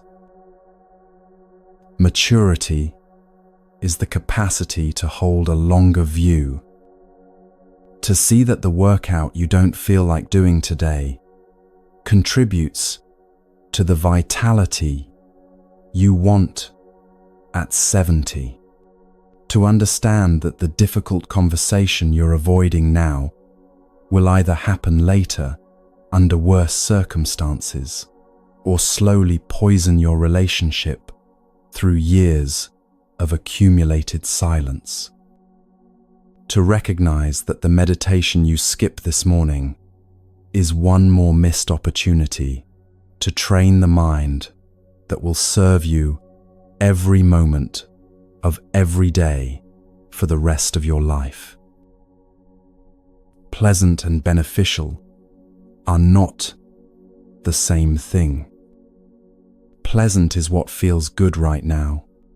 Beneficial is what serves your growth, your health, your freedom, your deepest values over time.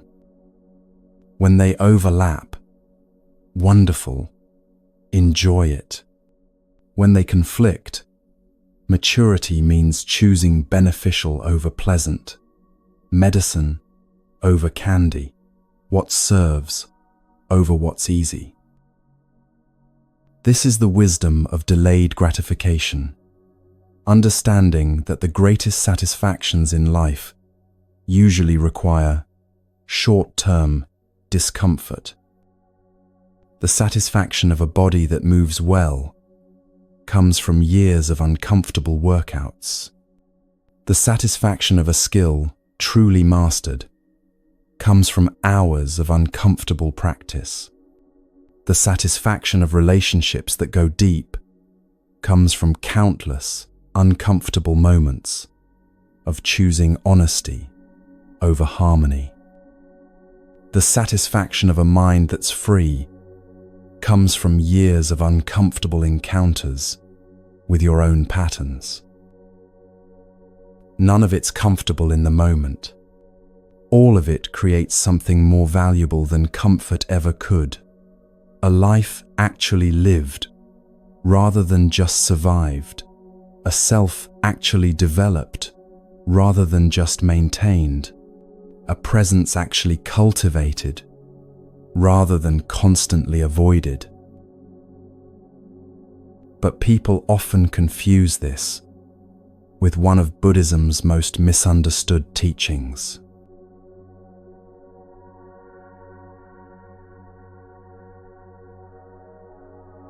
The teaching people often confuse with what we just discussed is karma.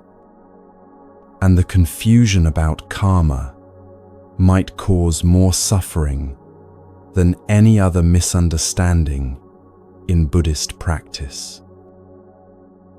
Let me tell you about a man named Sandana.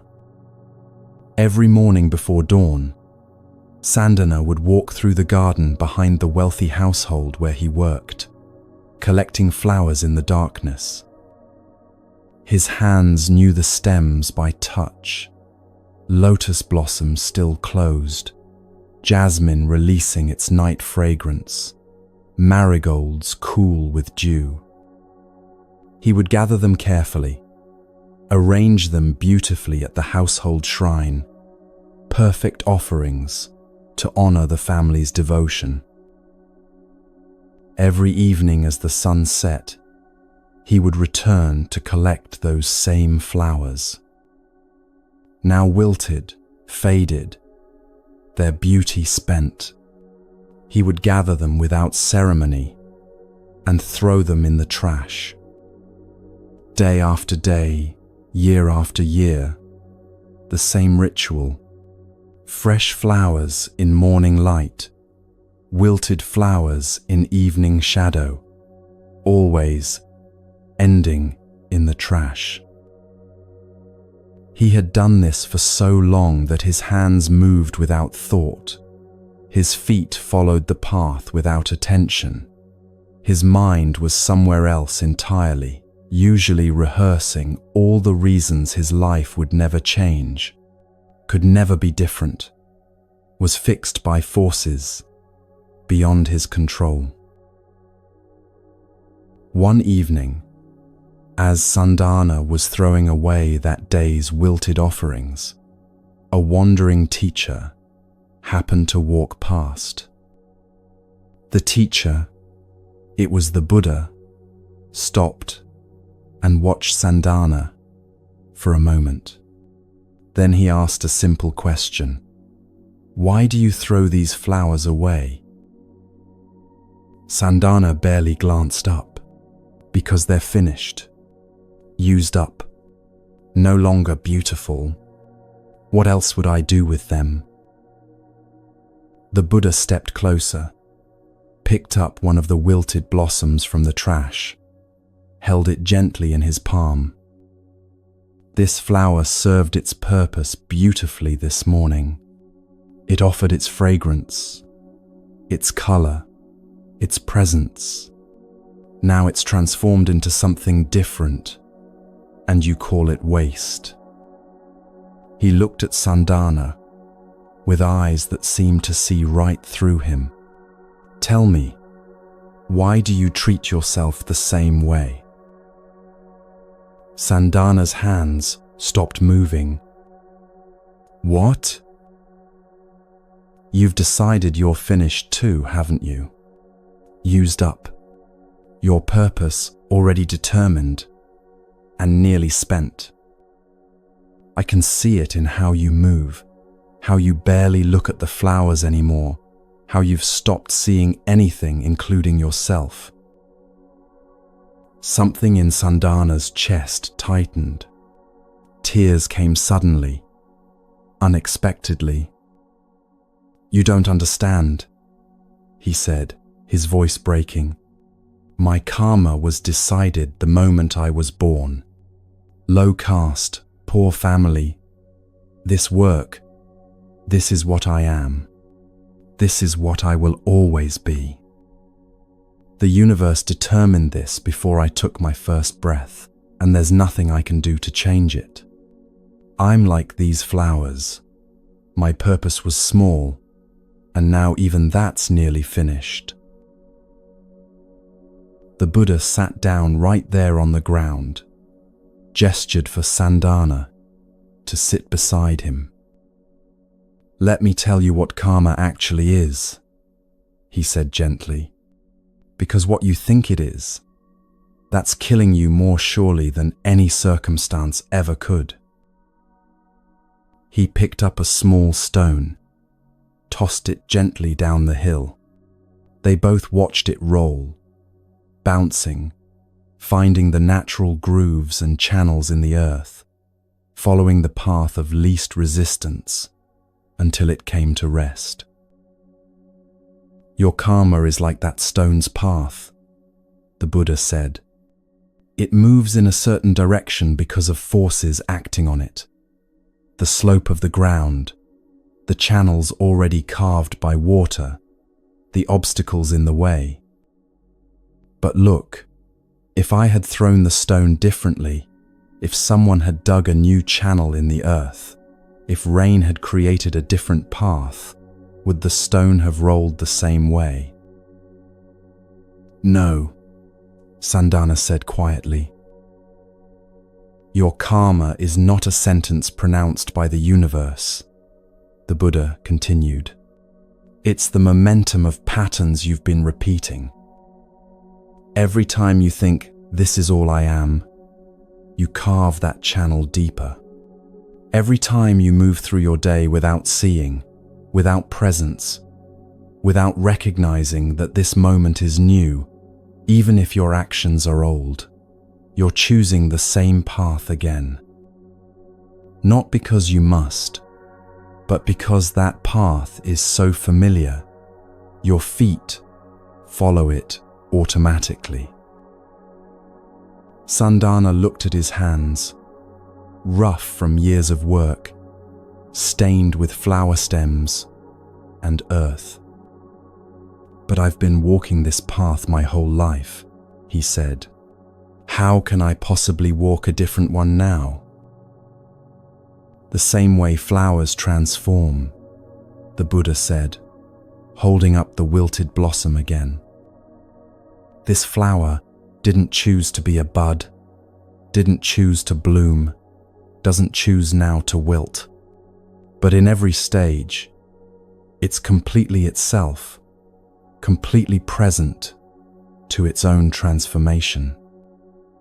It doesn't spend its blooming mourning that it's not still a bud, doesn't spend its wilting mourning that it's no longer blooming. It transforms naturally because that's what living things do. He handed the wilted flower to Sandana. You're a living thing too. You're transforming whether you notice it or not.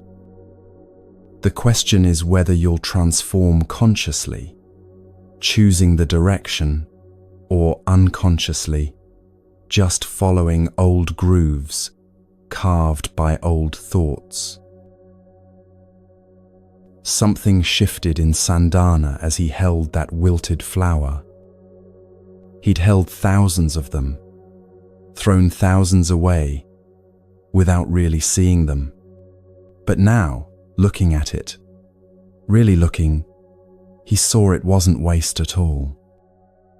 It was completion, transformation, the natural cycle of things changing form without losing their essential nature. Start small, the Buddha said, standing to leave.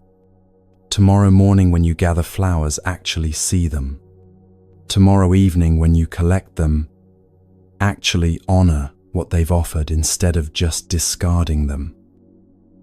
Not because it will change your caste or your circumstances, but because it will change the path your attention walks, and where attention goes, everything follows. Sandana did start small. The next morning, he paused at each flower before cutting it. He noticed the way the lotus held water in its petals, how the jasmine's fragrance shifted as sun touched it, the precise geometry of each marigold's petals.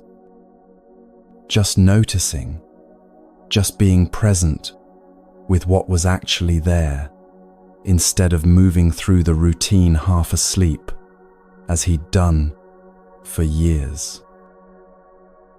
That evening, instead of throwing the wilted flowers directly in the trash, he began composting them carefully. He created a small area in the corner of the garden where wilted flowers would slowly become soil, feeding next season's blooms. The task took no more time than throwing them away, but his attention had completely changed. He was present with the transformation instead of just discarding it. These seem like tiny changes, noticing flowers, composting instead of trashing. But something profound was shifting in Sandana's daily experience.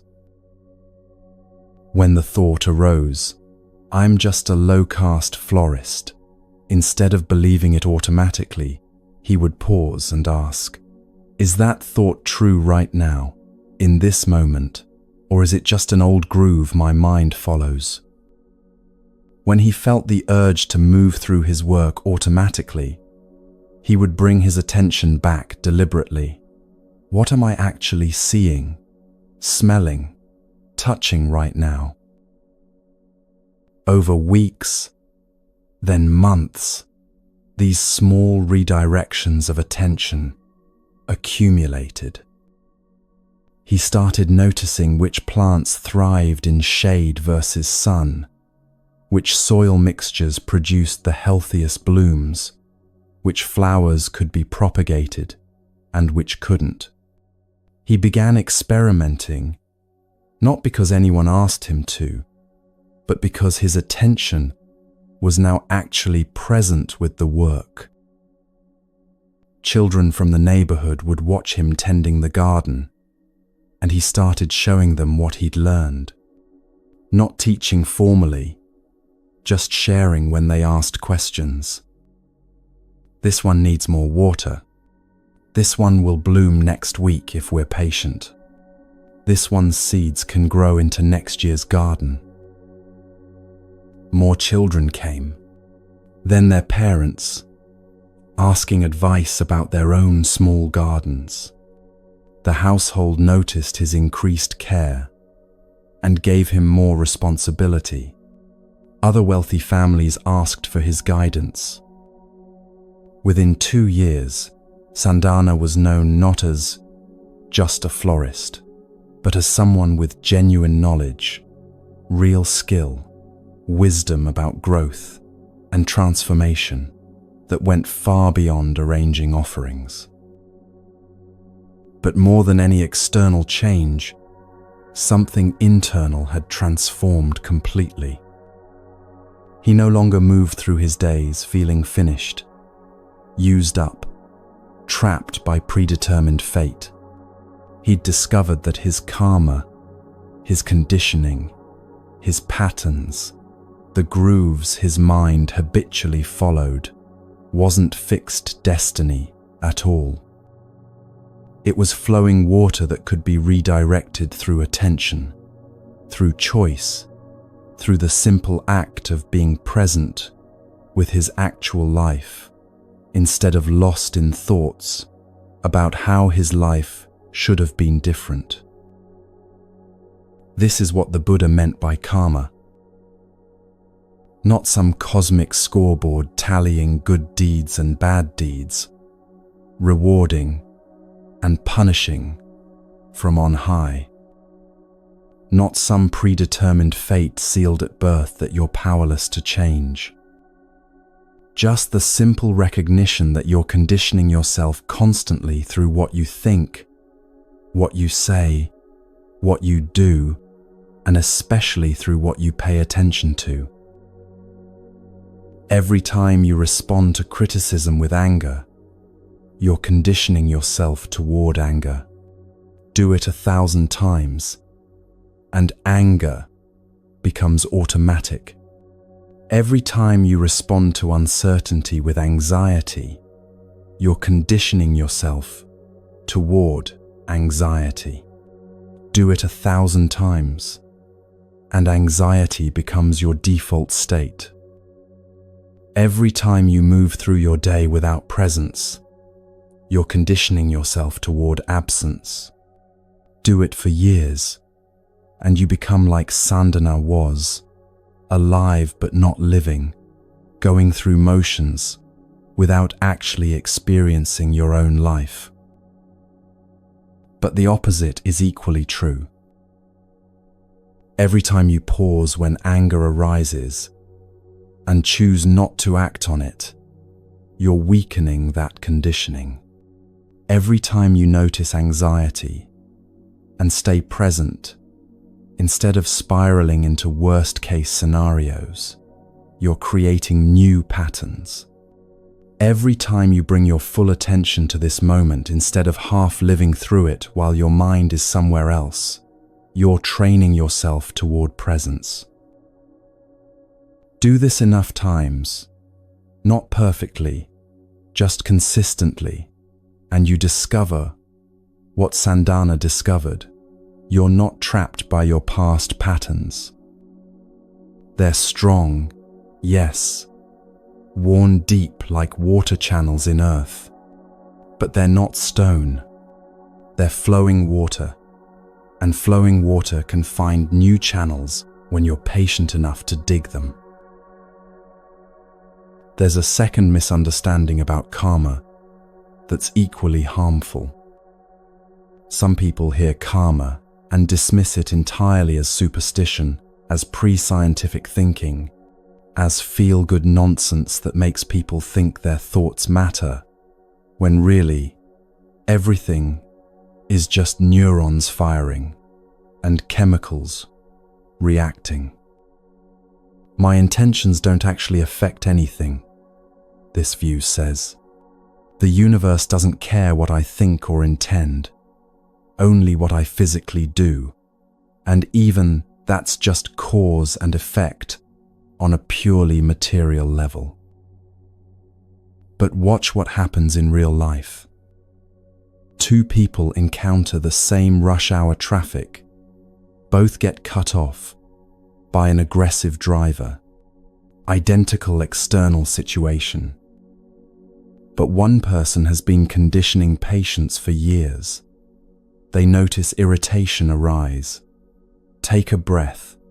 Let it pass. Their heart rate barely changes. They arrive at work unaffected. The incident is forgotten within minutes. The other person has been conditioning reactivity for years.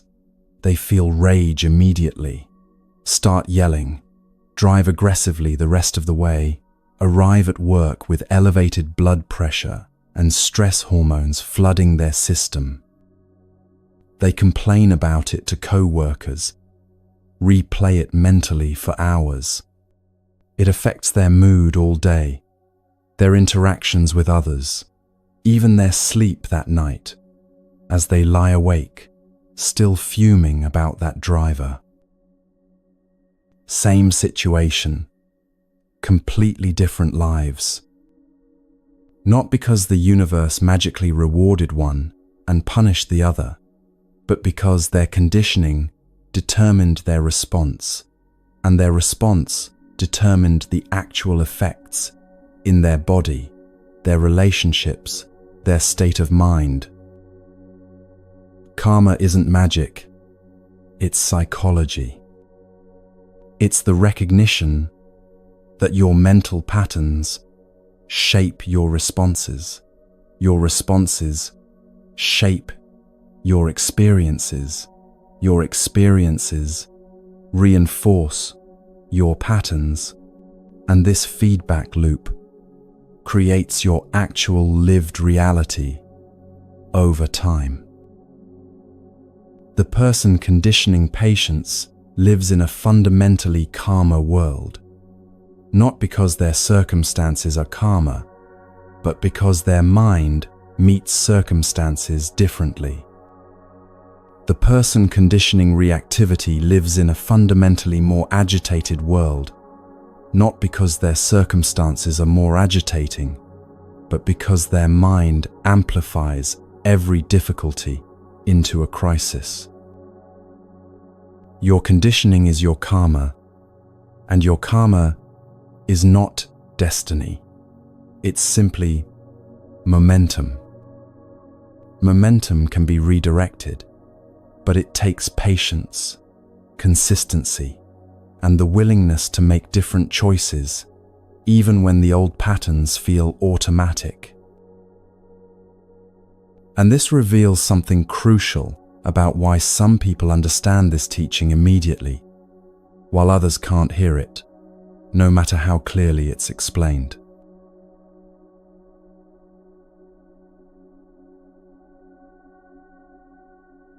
There's an old story about a king who wanted to understand something about truth and perception.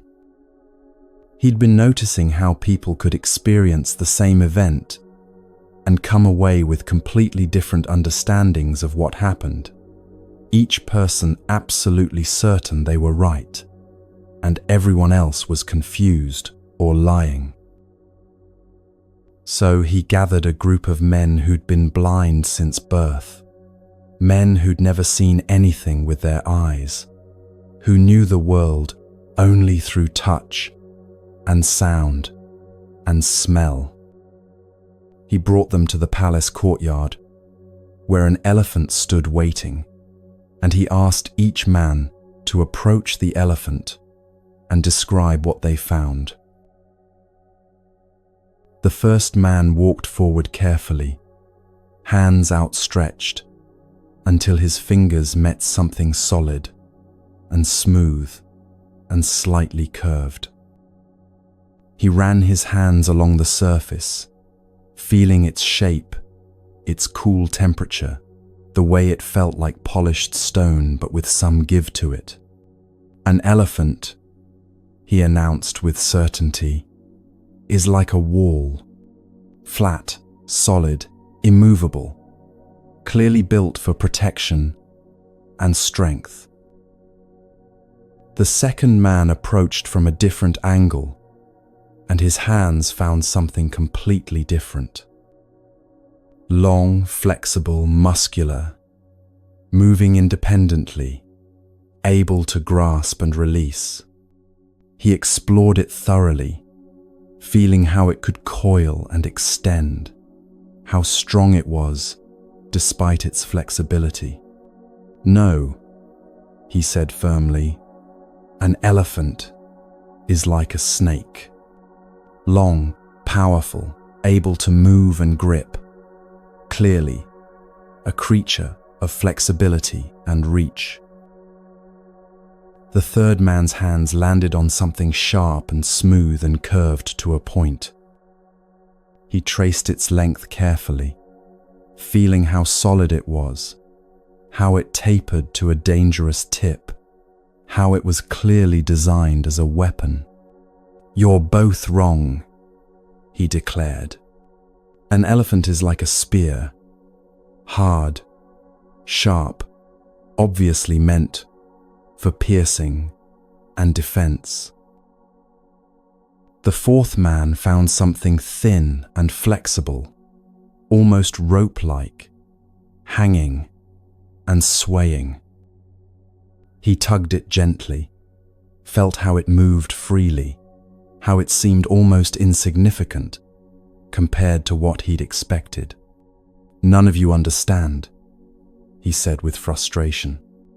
"An elephant is like a rope, thin, hanging, clearly used for tying or pulling things."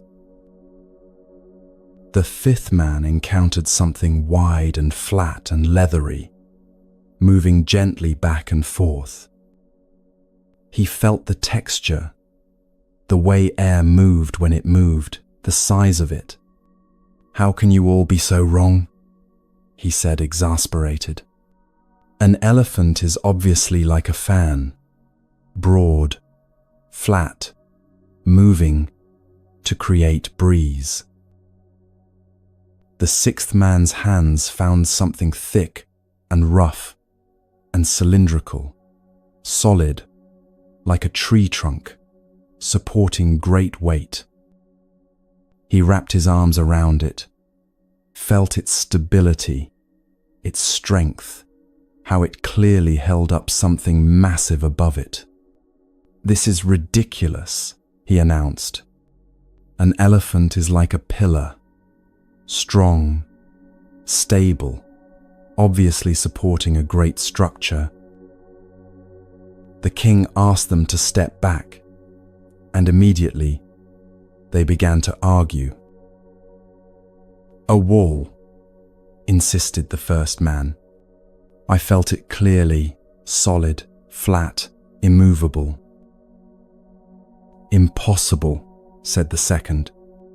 "It's clearly a snake, flexible, powerful, able to grasp." "You're both delusional," said the third. "It's obviously a spear. I felt the sharp point myself."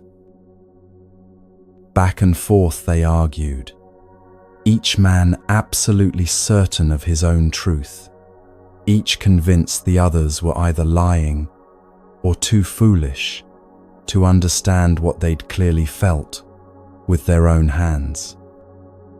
The argument grew heated, voices rising, each man becoming more entrenched in his position with each exchange.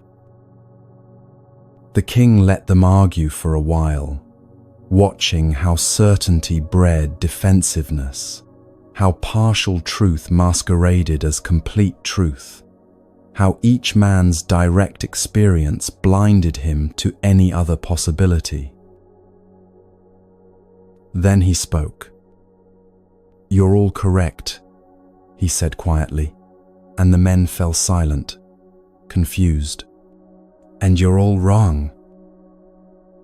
He explained what each had touched: the side like a wall, the trunk like a snake, the tusk like a spear, the tail like a rope, the ear like a fan, the leg like a pillar. Each man had encountered genuine truth. Each had accurately described what he'd experienced. But each had taken his partial truth and declared it the whole truth, had taken his limited contact and proclaimed complete understanding. None of them were lying. None of them were stupid. Each one's experience was completely valid, within its limits. But those limits were invisible to them because they could only know what they'd touched, could only understand based on their own direct contact, could only see what their own position allowed them to see.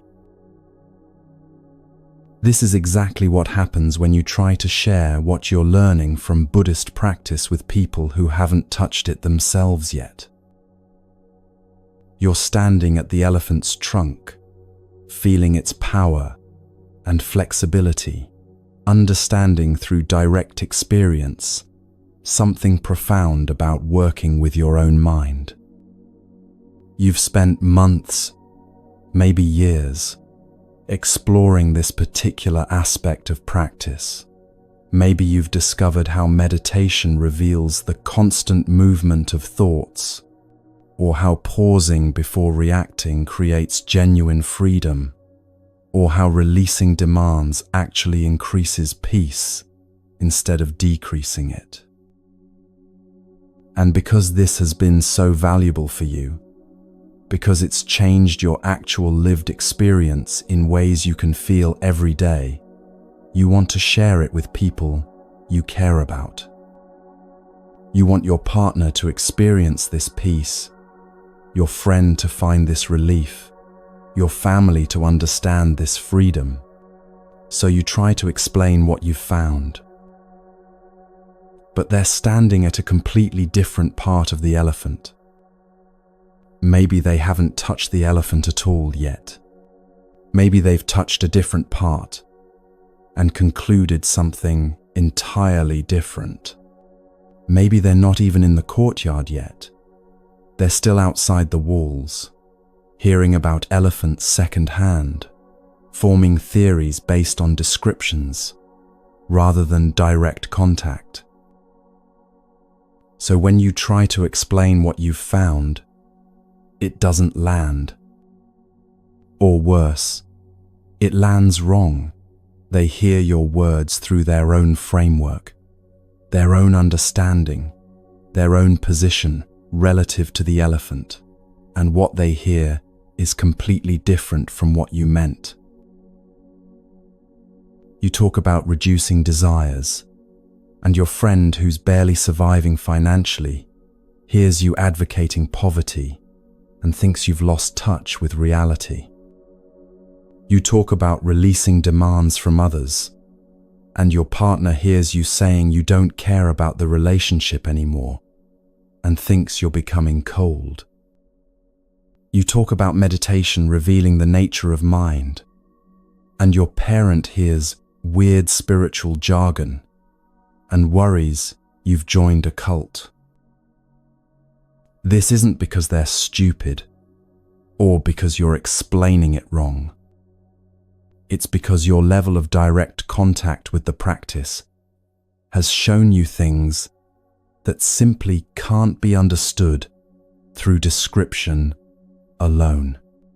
You're describing the trunk's flexibility to someone who's only ever touched the tusk's hardness, and no amount of articulate explanation will bridge that gap, because understanding requires experience, not just information. This is what Buddhist teachers mean when they talk about levels of consciousness or readiness for teaching. It's not about intelligence. Some of the most brilliant people you know might not be able to hear these teachings yet, while someone with no formal education might understand immediately. It's not about being special, or chosen, or better than others. It's simply about where someone is in their own direct contact with these truths. Watch how the same teaching lands completely differently, depending on someone's readiness. You tell 3 different people, your happiness doesn't depend on external circumstances. It comes from your relationship to circumstances. Person A, who's currently in crisis, maybe they just lost their job, or their relationship ended, or they're dealing with a serious health diagnosis, hears this as dismissive and cruel. They're touching the elephant's tusk, sharp, painful reality, and your teaching about the trunk's flexibility sounds absurd, offensive, even. Person B, who's been comfortable but feeling vaguely unsatisfied, hears it as an interesting idea to consider. That makes sense intellectually, they might say, but it stays theoretical, something they agree with in principle, but don't actually apply because they haven't yet experienced enough disappointment with external solutions to be ready for internal ones. Person C, who's been working with their own mind through meditation or therapy or just life experience, hears it as confirmation of something they're discovering directly. Yes, they say immediately, sometimes with relief at finally hearing it articulated. They're ready because their own experience has already shown them hints of it. Same teaching, same words, 3 completely different receptions. Not because you explained it poorly or they understood it wrong, but because understanding depends on readiness, and readiness depends on your own direct contact with reality in ways that words alone can't convey. This is why you can't convince anyone of anything that matters. Conviction comes from direct experience, not from explanation. You can't convince someone meditation is valuable. They have to sit and discover what happens when they actually practice. You can't convince someone that releasing demands brings peace. They have to try it and feel the relief directly. And trying to convince them often makes things worse. When you try to convince your partner to meditate, they hear you saying they're not enough, as they are, that they need to be fixed, that your practice is making you judge them. When you try to convince your friends that they're suffering unnecessarily, they hear you dismissing their real struggles, pretending to be enlightened, losing touch with normal human experience. When you try to convince your family that this Buddhist stuff is actually meaningful. They hear you rejecting your upbringing, getting weird, potentially heading toward instability. You're trying to explain the trunk to people touching the leg, and each attempt at explanation just makes them more certain you're confused, more defensive about what they know to be true, more worried about your increasing strangeness. So here's what actually works. Stop trying to convince anyone. Not because you don't care about them, but because care means meeting people where they actually are, instead of demanding they meet you where you are. Your practice is for you. The peace you're finding, the freedom you're developing, the clarity you're cultivating, that's yours. It doesn't require anyone else to validate it by understanding it or joining you in it. And actually, protecting your practice from premature sharing prevents all kinds of problems. When you keep quiet about what you're discovering, you don't have to defend insights that are still forming. You don't have to watch people you love misunderstand things that matter to you. You don't have to navigate the weird social dynamics that emerge when you start talking about consciousness and meditation while everyone else is talking about normal concerns. You don't have to manage others' worry that you're changing in ways that might leave them behind. You just practice quietly. You apply what you're learning. You let the changes show up in how you actually live, rather than in what you explain about how you're trying to live.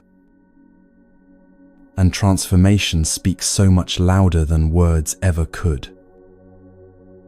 When your partner notices you're not getting as triggered by small things anymore, they don't need an explanation about meditation and reactivity. They just appreciate the change. When your friend sees you handling difficulty with more steadiness, they don't need a lecture about Buddhist teachings on suffering.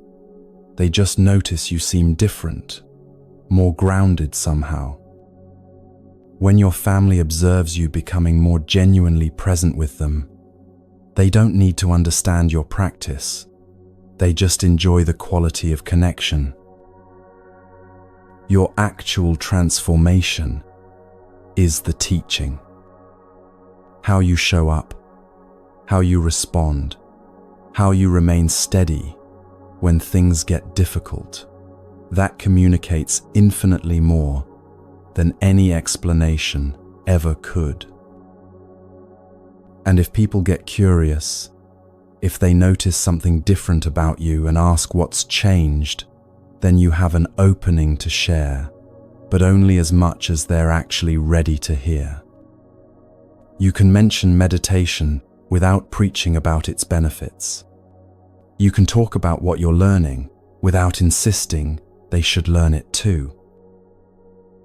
But most of the time, just practice quietly and let your life be the evidence that something valuable is happening, without needing anyone to understand what that something is or join you in discovering it. Be very careful what you share and with whom. Not because practice is secret or exclusive, but because sharing prematurely invites misunderstanding, triggers defensiveness, and often damages both the teaching and your relationships. Some pearls simply can't be appreciated until someone's ready to see them as pearls, rather than just strange, shiny rocks. This isn't spiritual elitism. It's simple recognition that the blind man at the tusk cannot understand what you're describing about the trunk until he walks around the elephant and touches it himself. No amount of explanation bridges that gap. Only his own movement, his own curiosity, his own willingness to explore can reveal what you're talking about. So don't waste your energy trying to convince him. The elephant is flexible when all he's ever felt is hardness. Just let him discover in his own time what the elephant actually is. And trust that if this practice is genuinely transforming you, people will notice the transformation itself long before they understand the practice that created it. So how do you actually practice in daily life without becoming weird?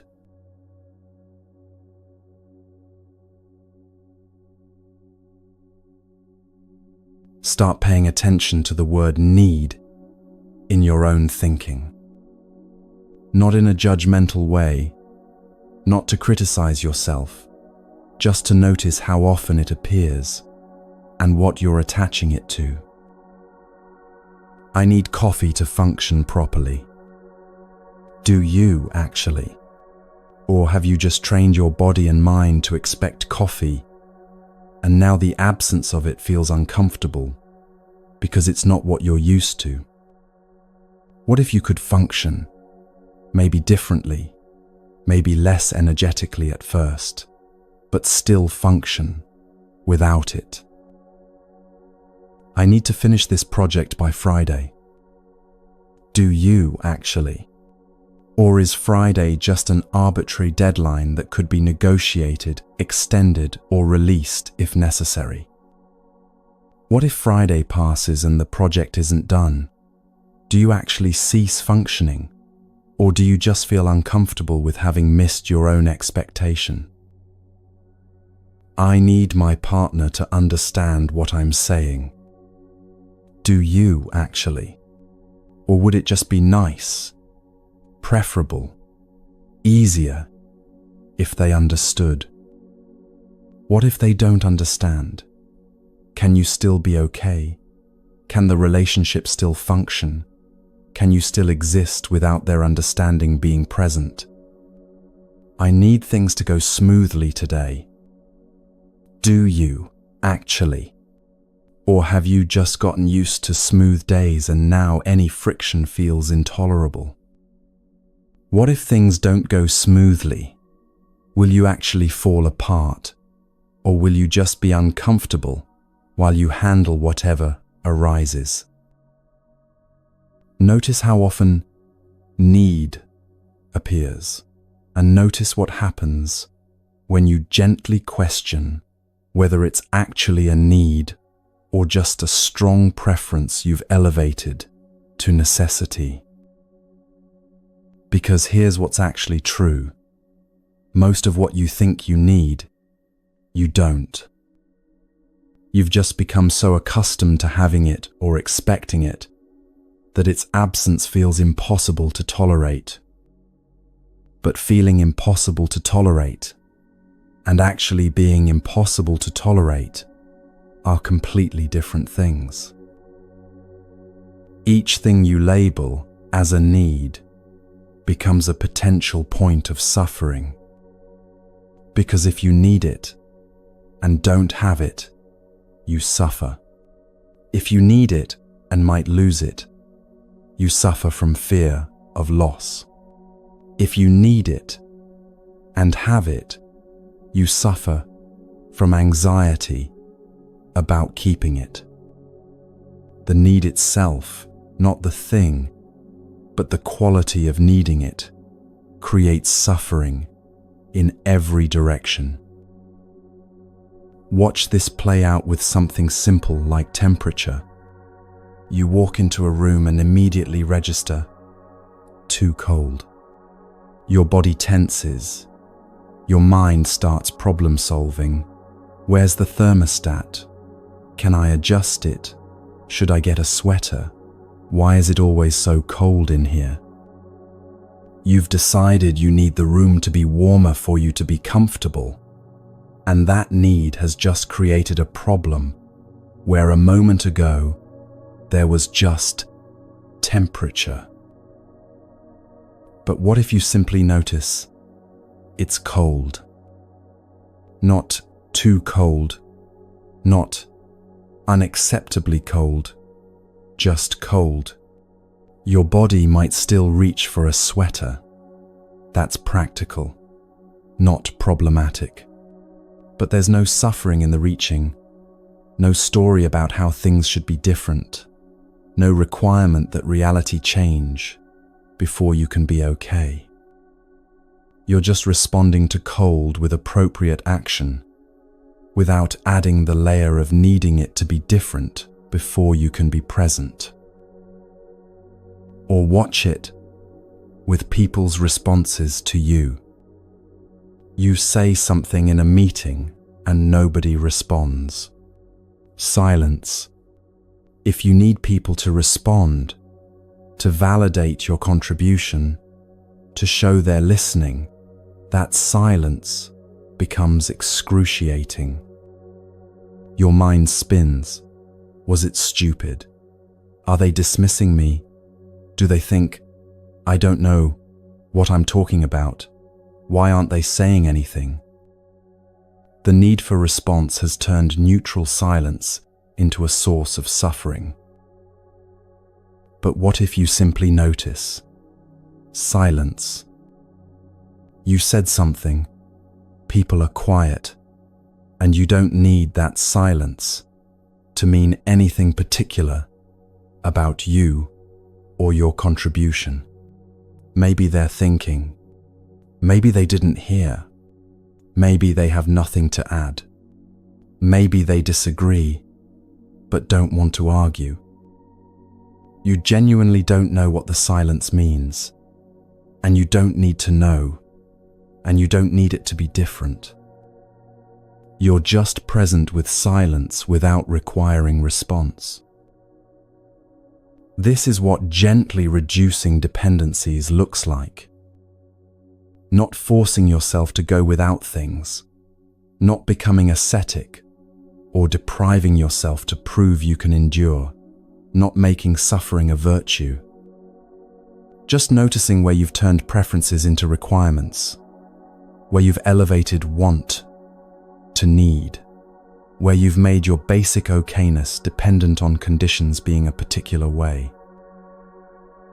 And then experimenting with releasing just one. Not all of them at once. That's overwhelming and usually leads to backlash, where you swing back to needing everything even more. Just one requirement this week. Pick something small enough that it won't disrupt your life, but real enough that you'll notice when you release it.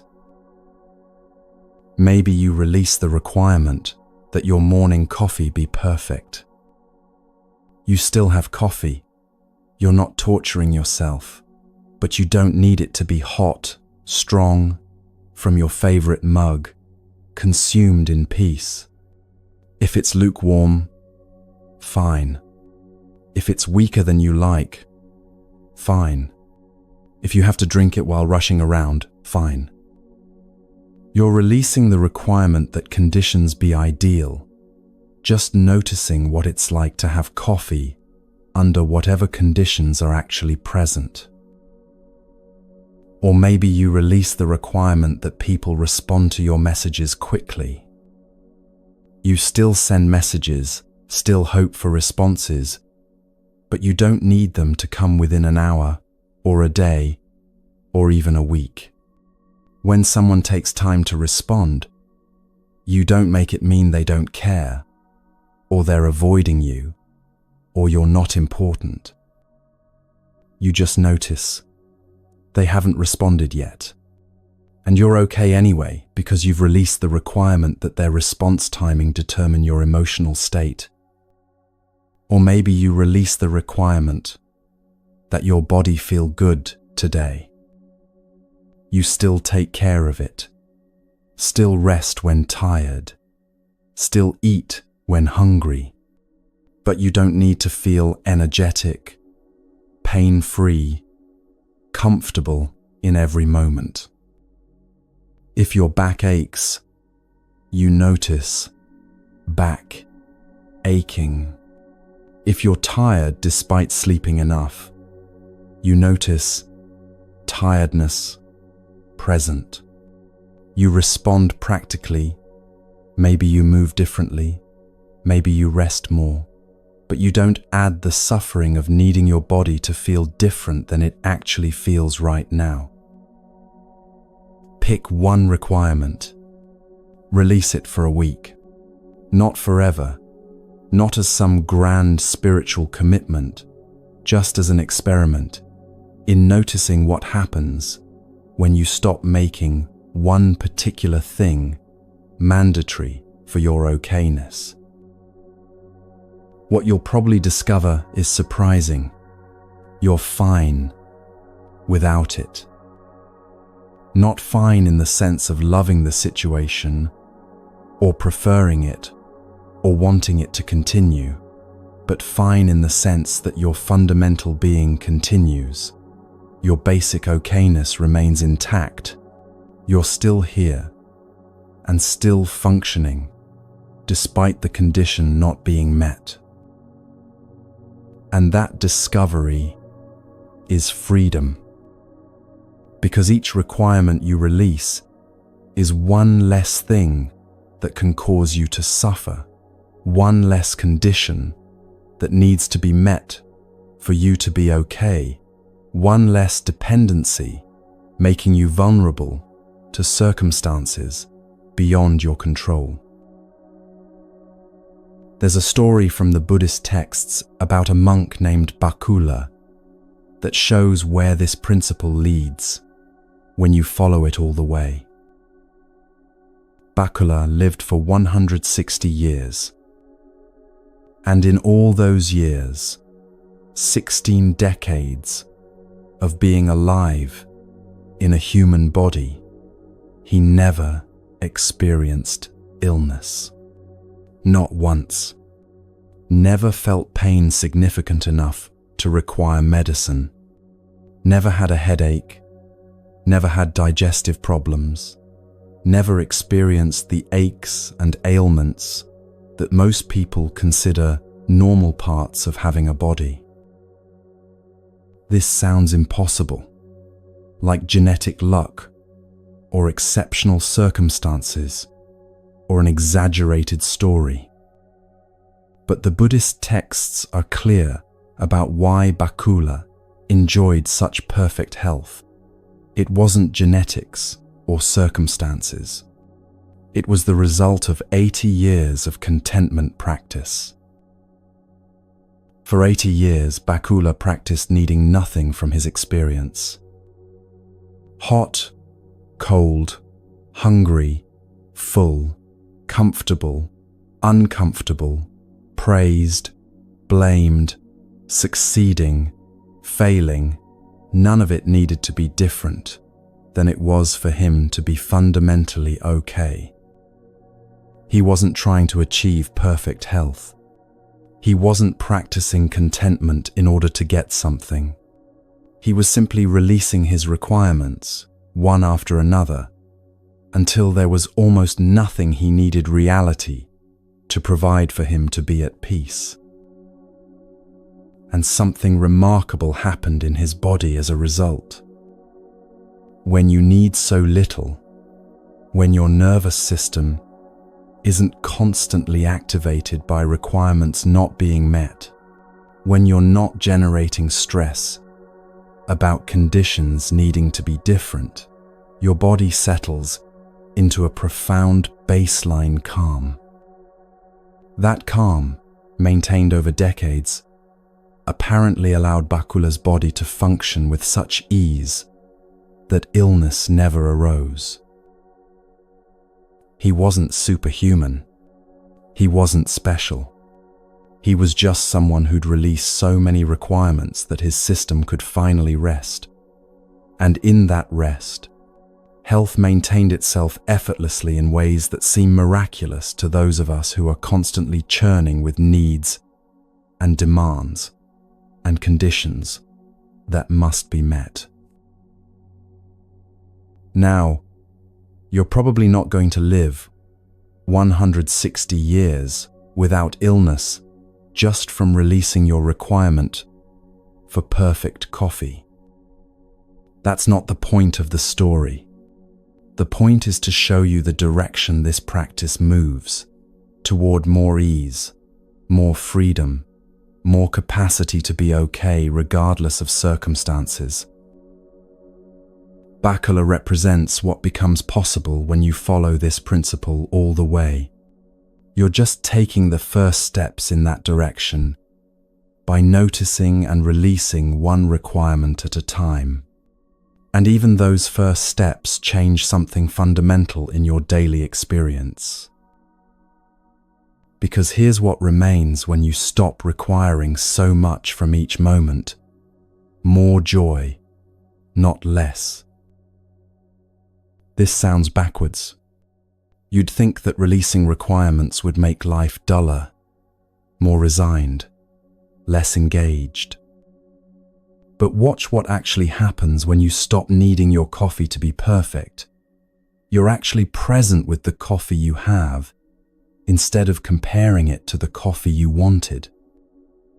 You're tasting it, feeling its warmth, experiencing the actual sensations, instead of filtering everything through evaluation of whether it meets your standards.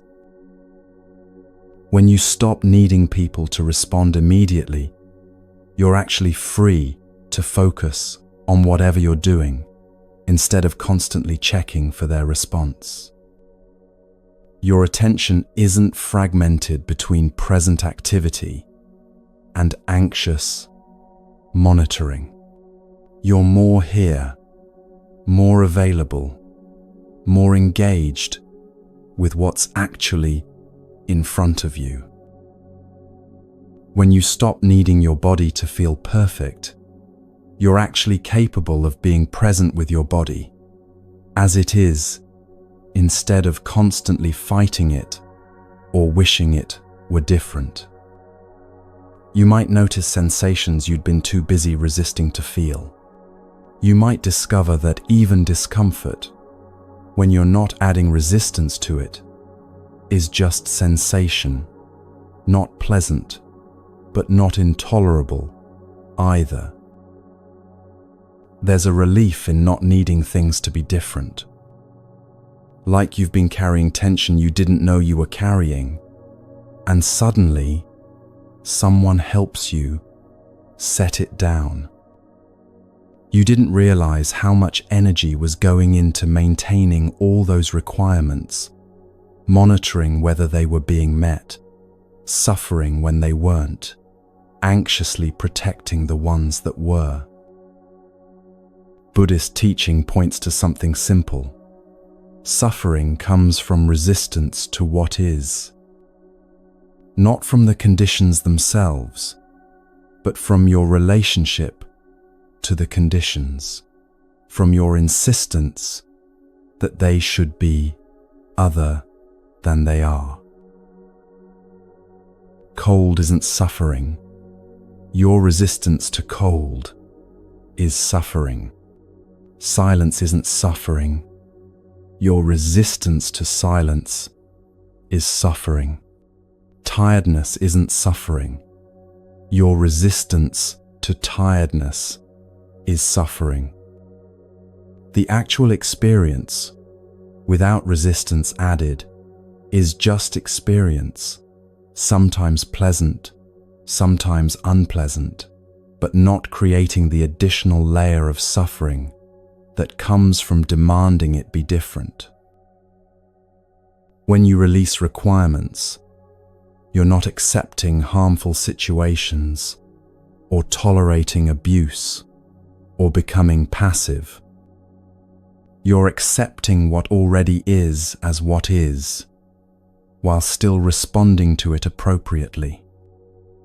If something's cold and you want warmth, you get a sweater that's responding, not resisting. If someone treats you poorly, you set boundaries or leave. That's responding, not resisting.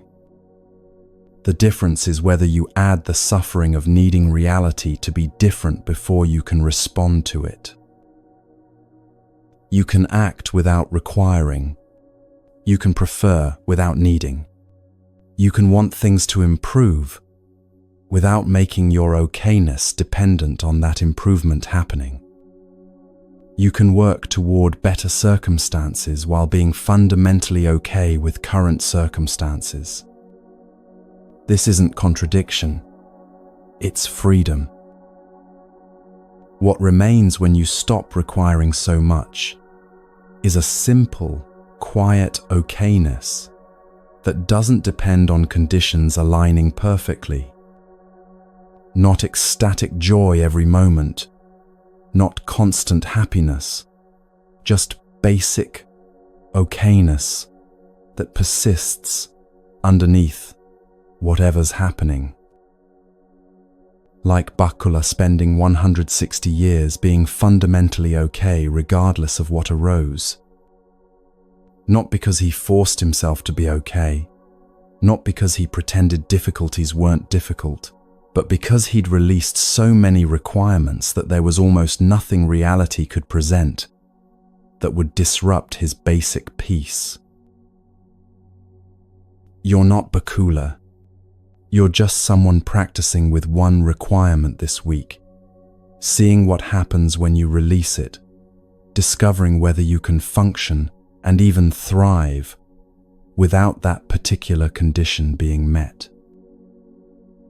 And maybe next week, you release another one, and another the week after that, not as a grim project of self-deprivation, but as a gentle discovery of what you actually need versus what you've just become accustomed to needing.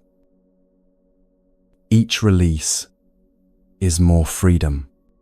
Each reduction in requirements is more peace. Each acceptance of what is without needing it different is more okayness available regardless of how conditions unfold. But what about when life really does fall apart? When something genuinely terrible happens?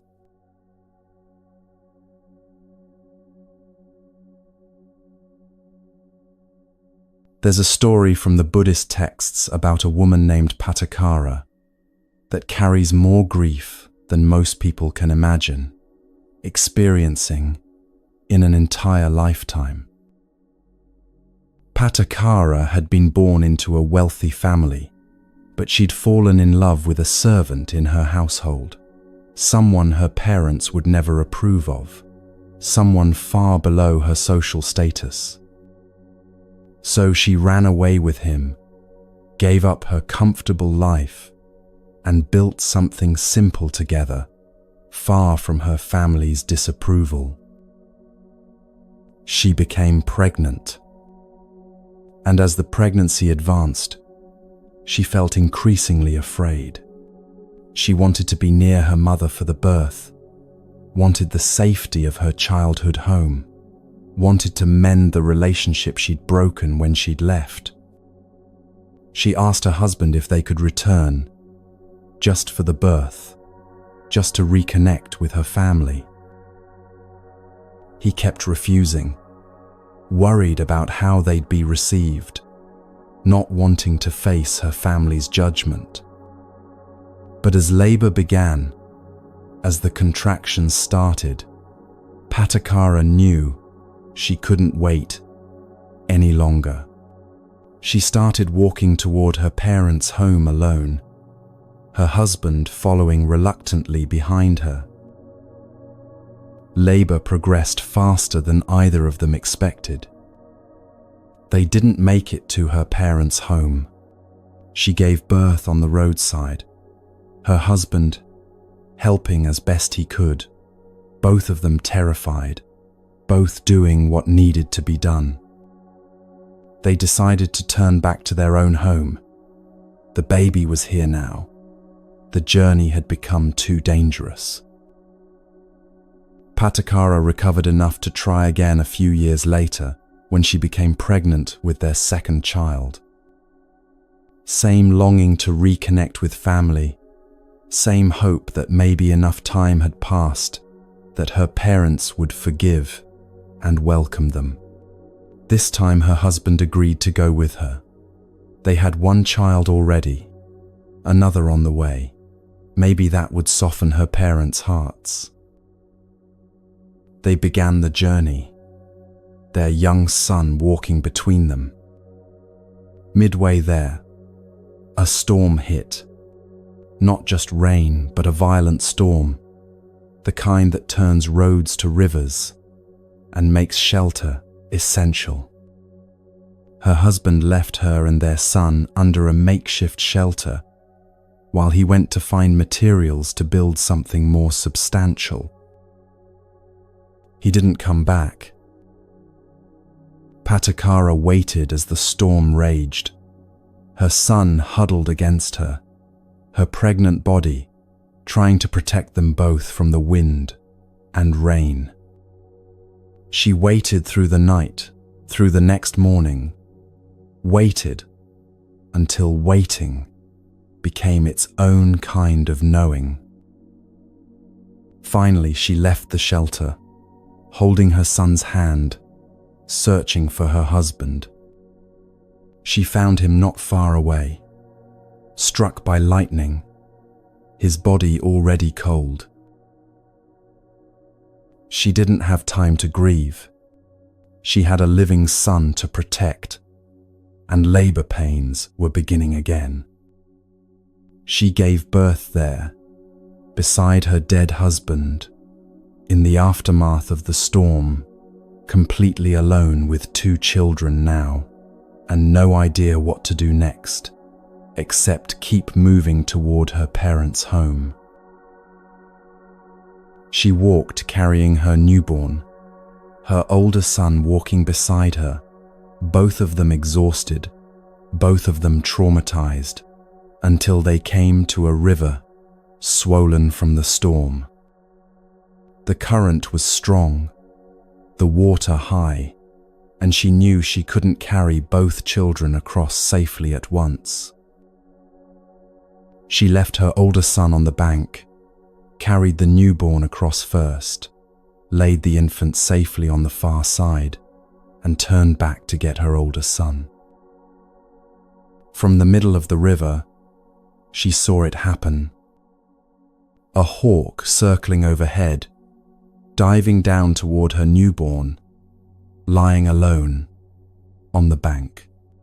She screamed, trying to scare it away, waving her arms frantically.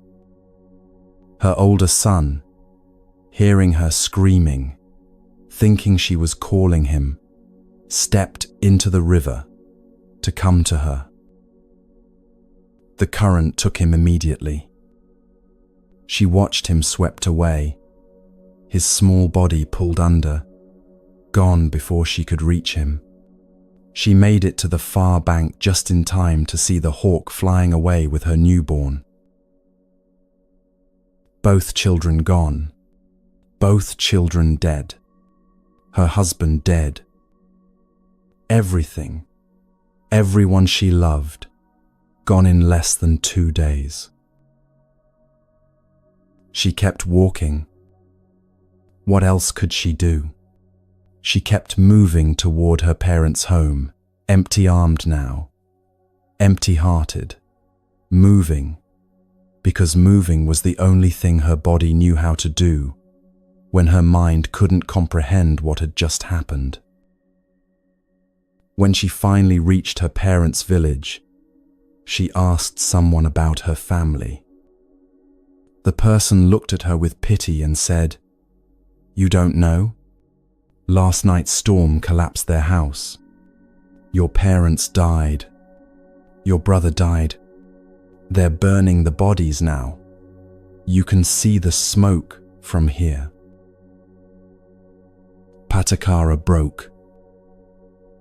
She went mad with grief, wandering the streets, tearing off her clothes, not knowing who she was anymore, or where she was, or what anything meant when everyone she'd ever loved was dead, all of them dead, all in the space of 2 days.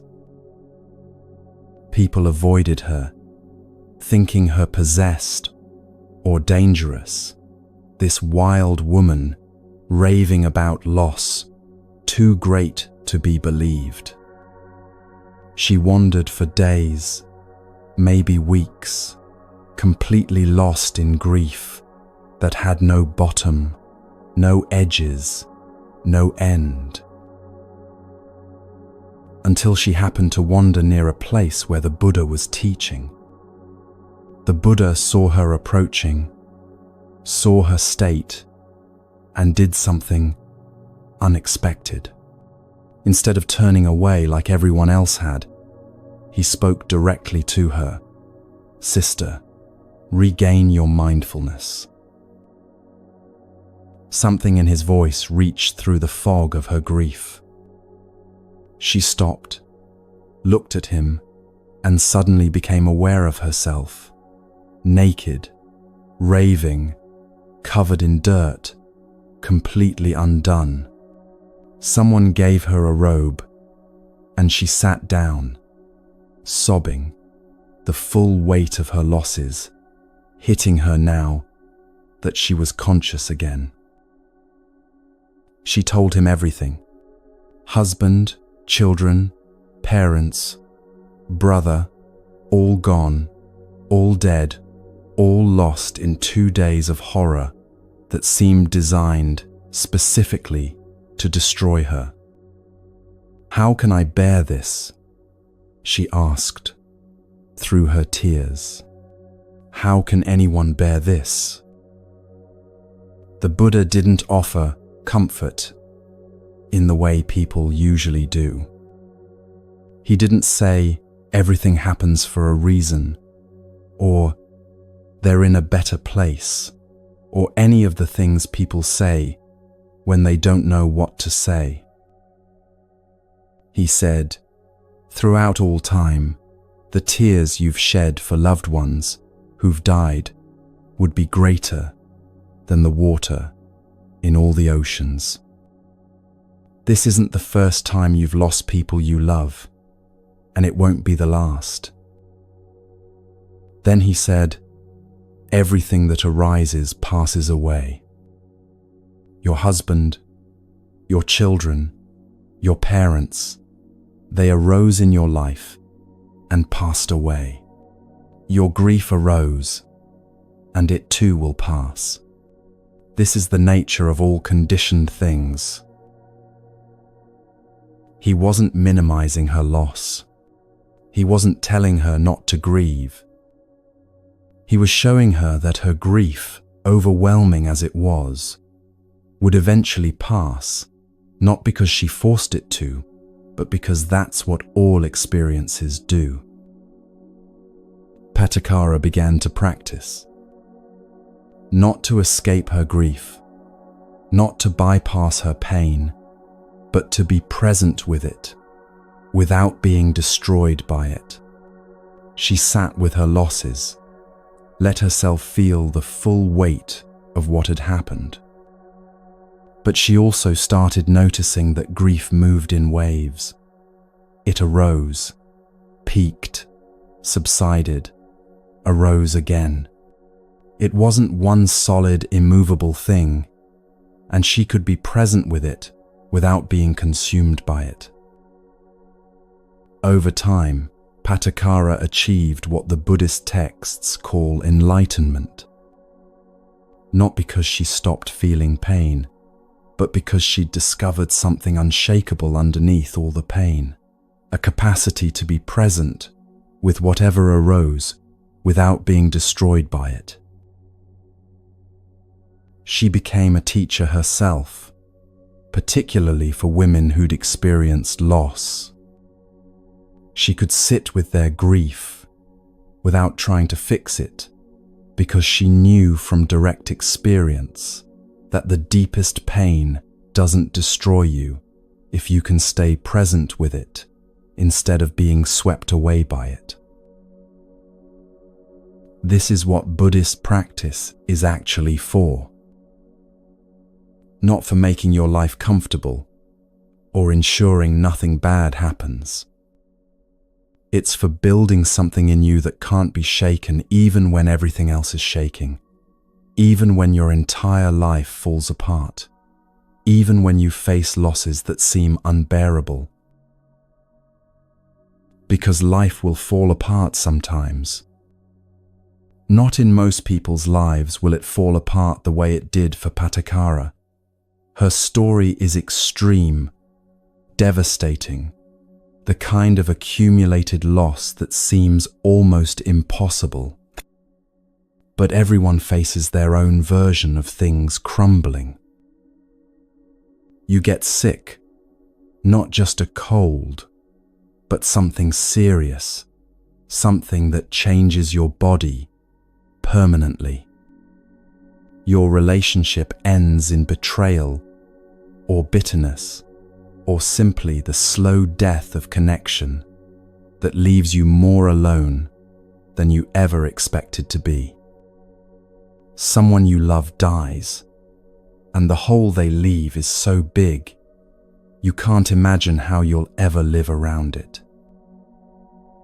The economy collapses, and the security you built over decades disappears. Your career dead ends or becomes obsolete, and you have to start over when starting over feels impossible. Your body ages in ways that frighten you, losing strength and sharpness, and the easy functioning you took for granted. Your dreams for your life become clearly unreachable, and you have to grieve who you thought you'd become. The practice isn't about preventing these things. It can't. It's about whether you can maintain some core of stability when everything else is chaos, whether you can still choose your response when circumstances are overwhelming. This isn't about pretending it doesn't hurt. Patakara's grief was real, devastating, appropriate to what she'd lost. The practice didn't make her stop feeling it. It gave her a way to be with it that didn't add additional layers of suffering on top of unavoidable pain. Can you feel devastating loss without also demanding that reality be different? Can you experience physical pain without adding the suffering of resenting your body for hurting? Can you watch your dreams die without adding the suffering of believing you're a failure?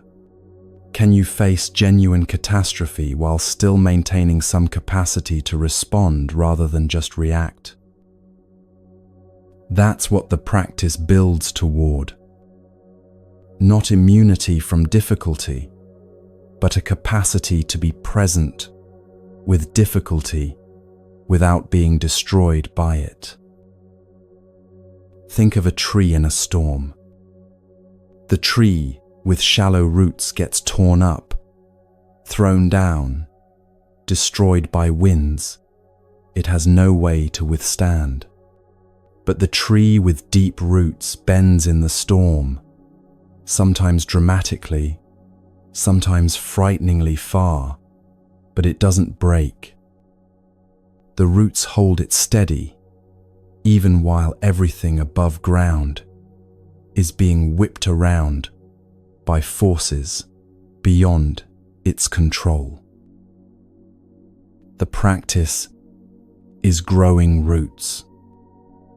Not roots in circumstances, those will always shift. Not roots in other people, they'll change, leave, die. Not roots in your body, it will age, sicken, fail, eventually. Roots in something deeper, something that remains stable, regardless of the storm raging above ground. Every time you sit in meditation, even when you don't feel like it, you're growing roots. Every time you stay present with discomfort, instead of immediately escaping it, you're growing roots. Every time you release a demand that reality be different, you're growing roots. Every time you choose response over reaction, you're growing roots. Small moments, repeated consistently, building something that won't be visible until the storm comes and you discover you can bend without breaking.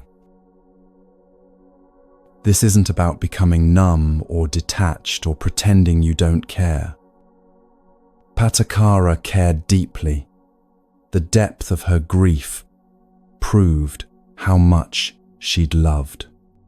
But she found a way to care without being destroyed by loss, to love without being demolished when love ended, to feel everything without being consumed by feeling. That's what's possible when you build deep enough roots. Not that you won't feel pain.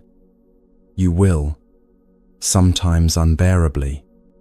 But underneath the pain, there's something steady, something that remains okay, even when nothing feels okay, something that can't be shaken, no matter what shakes everything else. And building this requires understanding one final truth about time.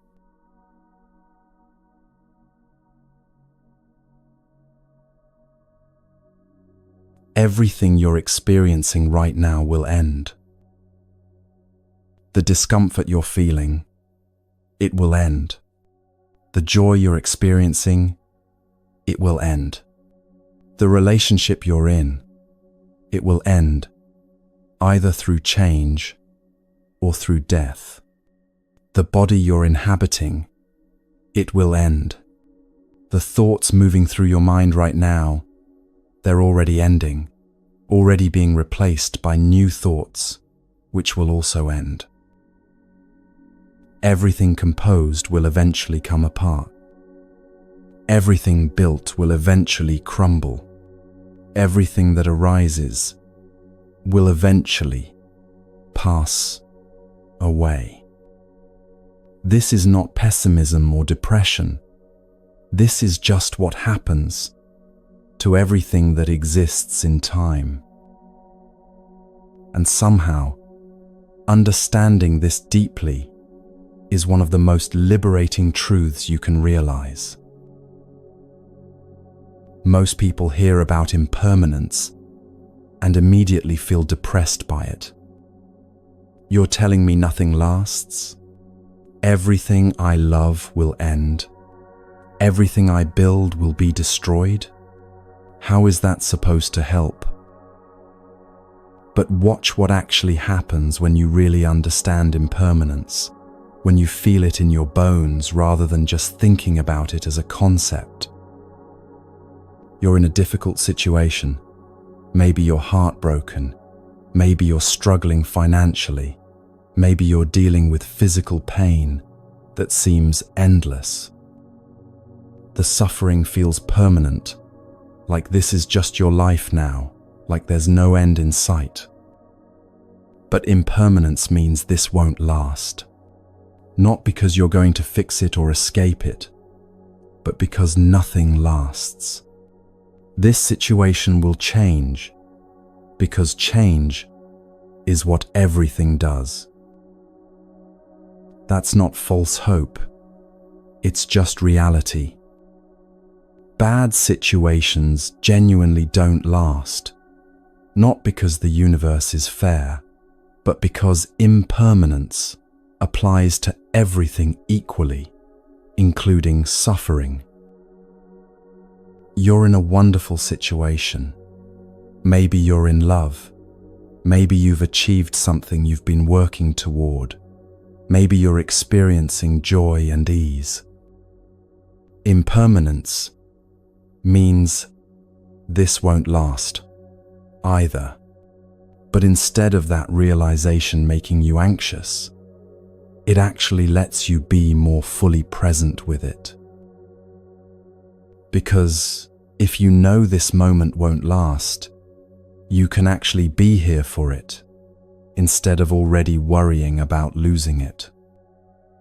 You can enjoy it completely without needing to make it permanent, can appreciate it fully without grasping it desperately. Impermanence means you can enjoy without grasping and endure without despairing. When something good is happening, you don't need to clutch it, trying to make it stay. You can just be present with it because you understand it's already temporary.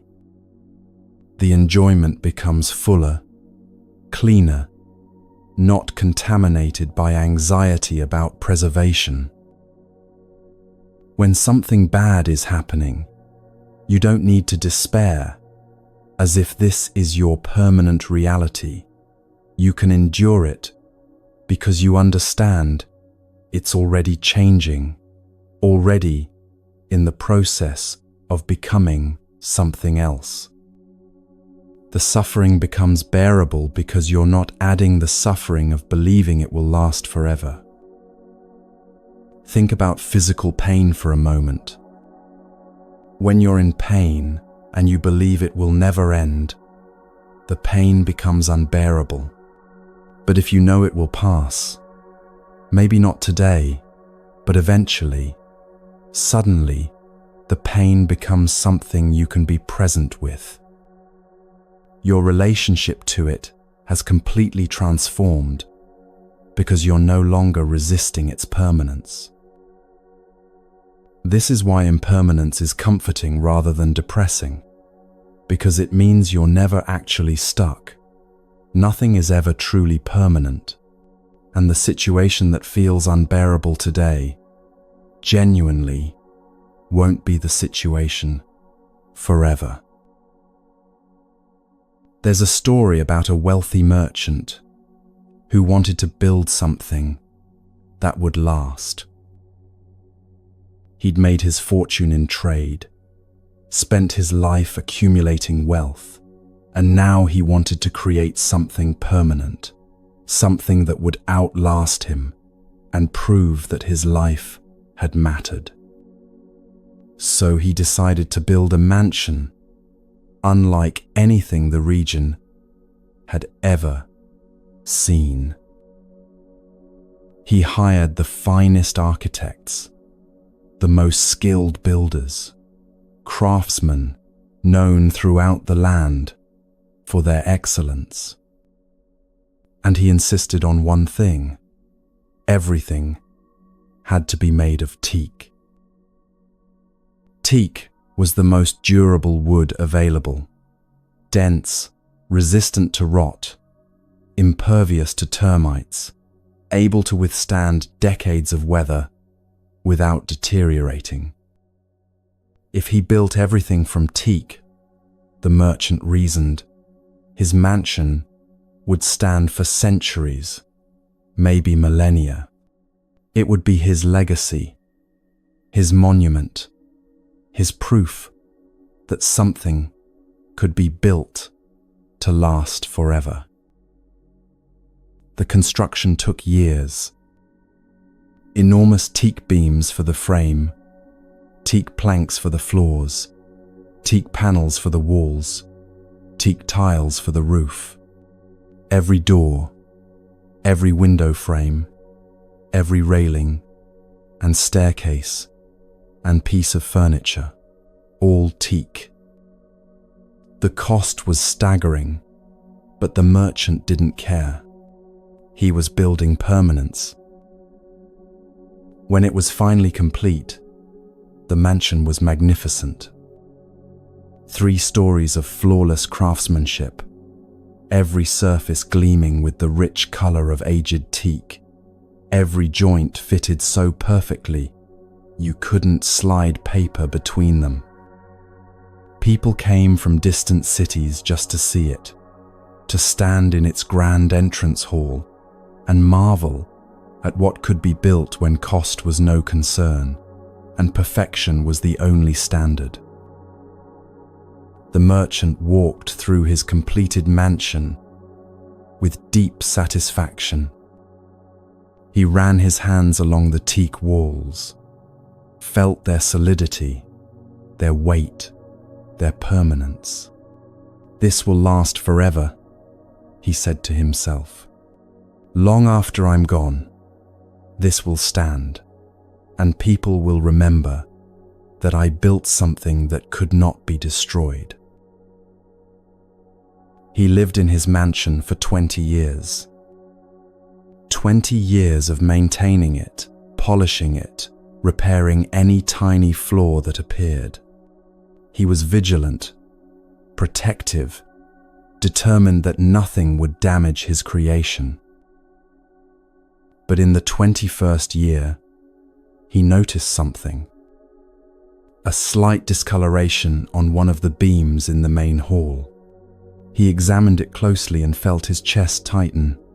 Tiny holes, barely visible, the telltale sign of powder post beetles that had somehow found a way in, despite teak's famous resistance. He hired specialists immediately, had the beam treated, reinforced, protected. But the next year, he found more beetles in a different part of the structure. Then weather damage on the roof, where decades of sun and rain had finally begun to degrade even teak's resilience. Then foundation, settling that created tiny cracks in walls he'd believed were impervious to time. Each new sign of deterioration disturbed him more deeply than the last. He increased his maintenance efforts, hired more workers, spent more money, trying to prevent the inevitable. But the mansion kept aging, kept showing its mortality, kept proving that even teak couldn't escape time. By his 70th year, the merchant was exhausted. He'd spent 2 decades fighting entropy, 2 decades trying to make permanent what was always temporary, 2 decades increasingly anxious and desperate as his great work slowly, inevitably, came apart. One evening, he sat alone in his magnificent entrance hall, now showing its age, despite his constant efforts, and he finally let himself feel what he'd been avoiding for years. This mansion would not last forever.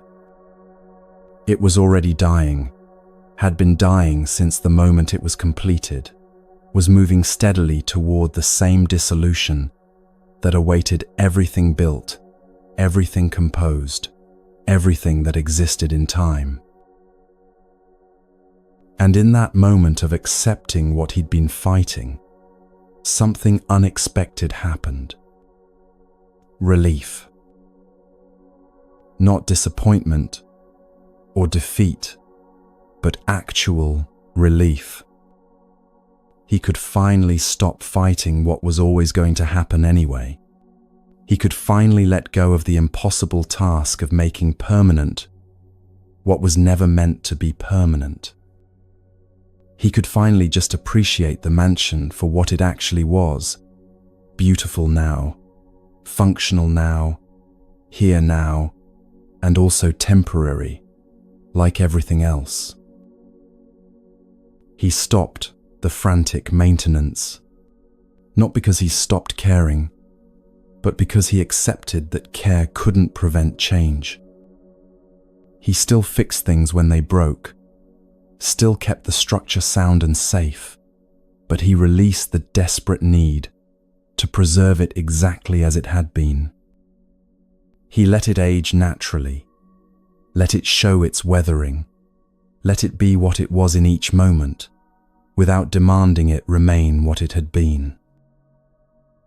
And somehow, in releasing his grip, he actually enjoyed the mansion more in his final years than he had when he was desperately trying to keep it perfect. He could walk through it with appreciation rather than anxiety, could see its beauty without constantly scanning for signs of decay, could be present with what was rather than worried about what was ending.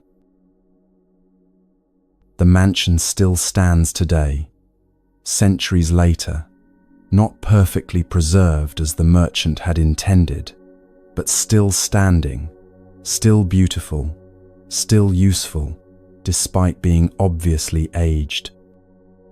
It's a landmark now, not because it lasted forever, but because it demonstrates something more valuable. Even what's built to be permanent is temporary, and that temporariness doesn't diminish its value. This is what happens when you understand impermanence, not as a threat, but as simple truth.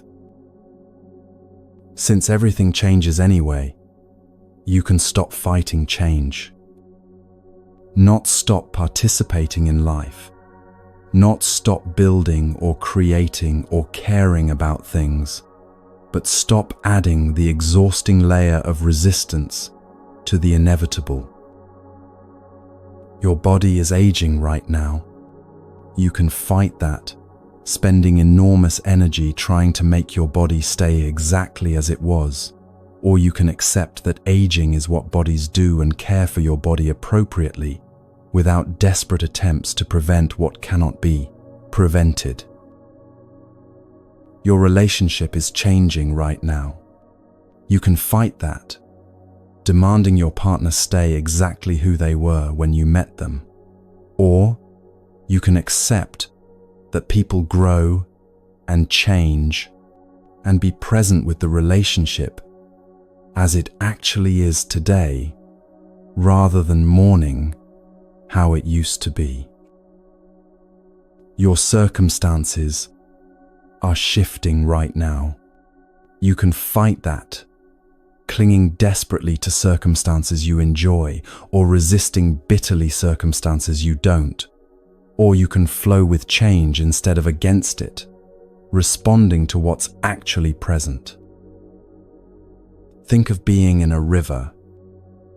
You can fight the current, exhaust yourself swimming upstream, spend all your energy trying to stay exactly where you were. Or you can swim with the current, working with the flow rather than against it, moving in the direction everything's moving anyway, but with some agency about how you navigate that movement. This doesn't mean passive acceptance of everything. You still choose your responses, still act according to your values, still work to improve situations that can be improved. But you do all of that while understanding that everything is already in motion, already changing, already moving toward different forms, regardless of how tightly you try to hold things in place. Notice what's already changing right now in your direct experience. Your breath. Every breath arises, exists for a moment, and passes away. Your thoughts, each one appears, hangs in awareness briefly, and disappears to be replaced by another. Sensations in your body. That itch comes and goes. That ache shifts and changes. That feeling of warmth or coolness fluctuates constantly. Everything in your immediate experience is already in constant motion, already demonstrating impermanence directly. When you really see this, not think about it, but actually see it happening moment by moment, you start to trust the motion. You trust that this difficult moment will pass because you see everything passing. You trust that you can let go of this good moment without losing everything because you see that holding on was never an option anyway. You trust that you can be present with whatever's here because what's here is always temporary, always already changing into something else. This is the comforting truth of impermanence. You're never stuck. Whatever is happening right now is already becoming something different. Everything is fluid, everything is temporary, and that temporariness means you're never trapped in any particular state, no matter how permanent it feels. And when you understand this in your bones, when you feel it directly, rather than just thinking about it, something shifts in how you meet each moment. You can be here more fully because you're not trying to make here last forever. You can feel what you're feeling more completely because you know feelings are temporary. You can experience both joy and pain without adding the suffering of trying to make one stay and the other leave. Everything changes, including this moment, including your suffering, including your joy. It's all already moving, already temporary, already in the process of becoming something else. And somehow, that's not depressing. It's deeply liberating. Because it means nothing is ever truly stuck, and the situation that feels unbearable today genuinely won't be the situation forever. So what does all this actually build? Where does this path lead?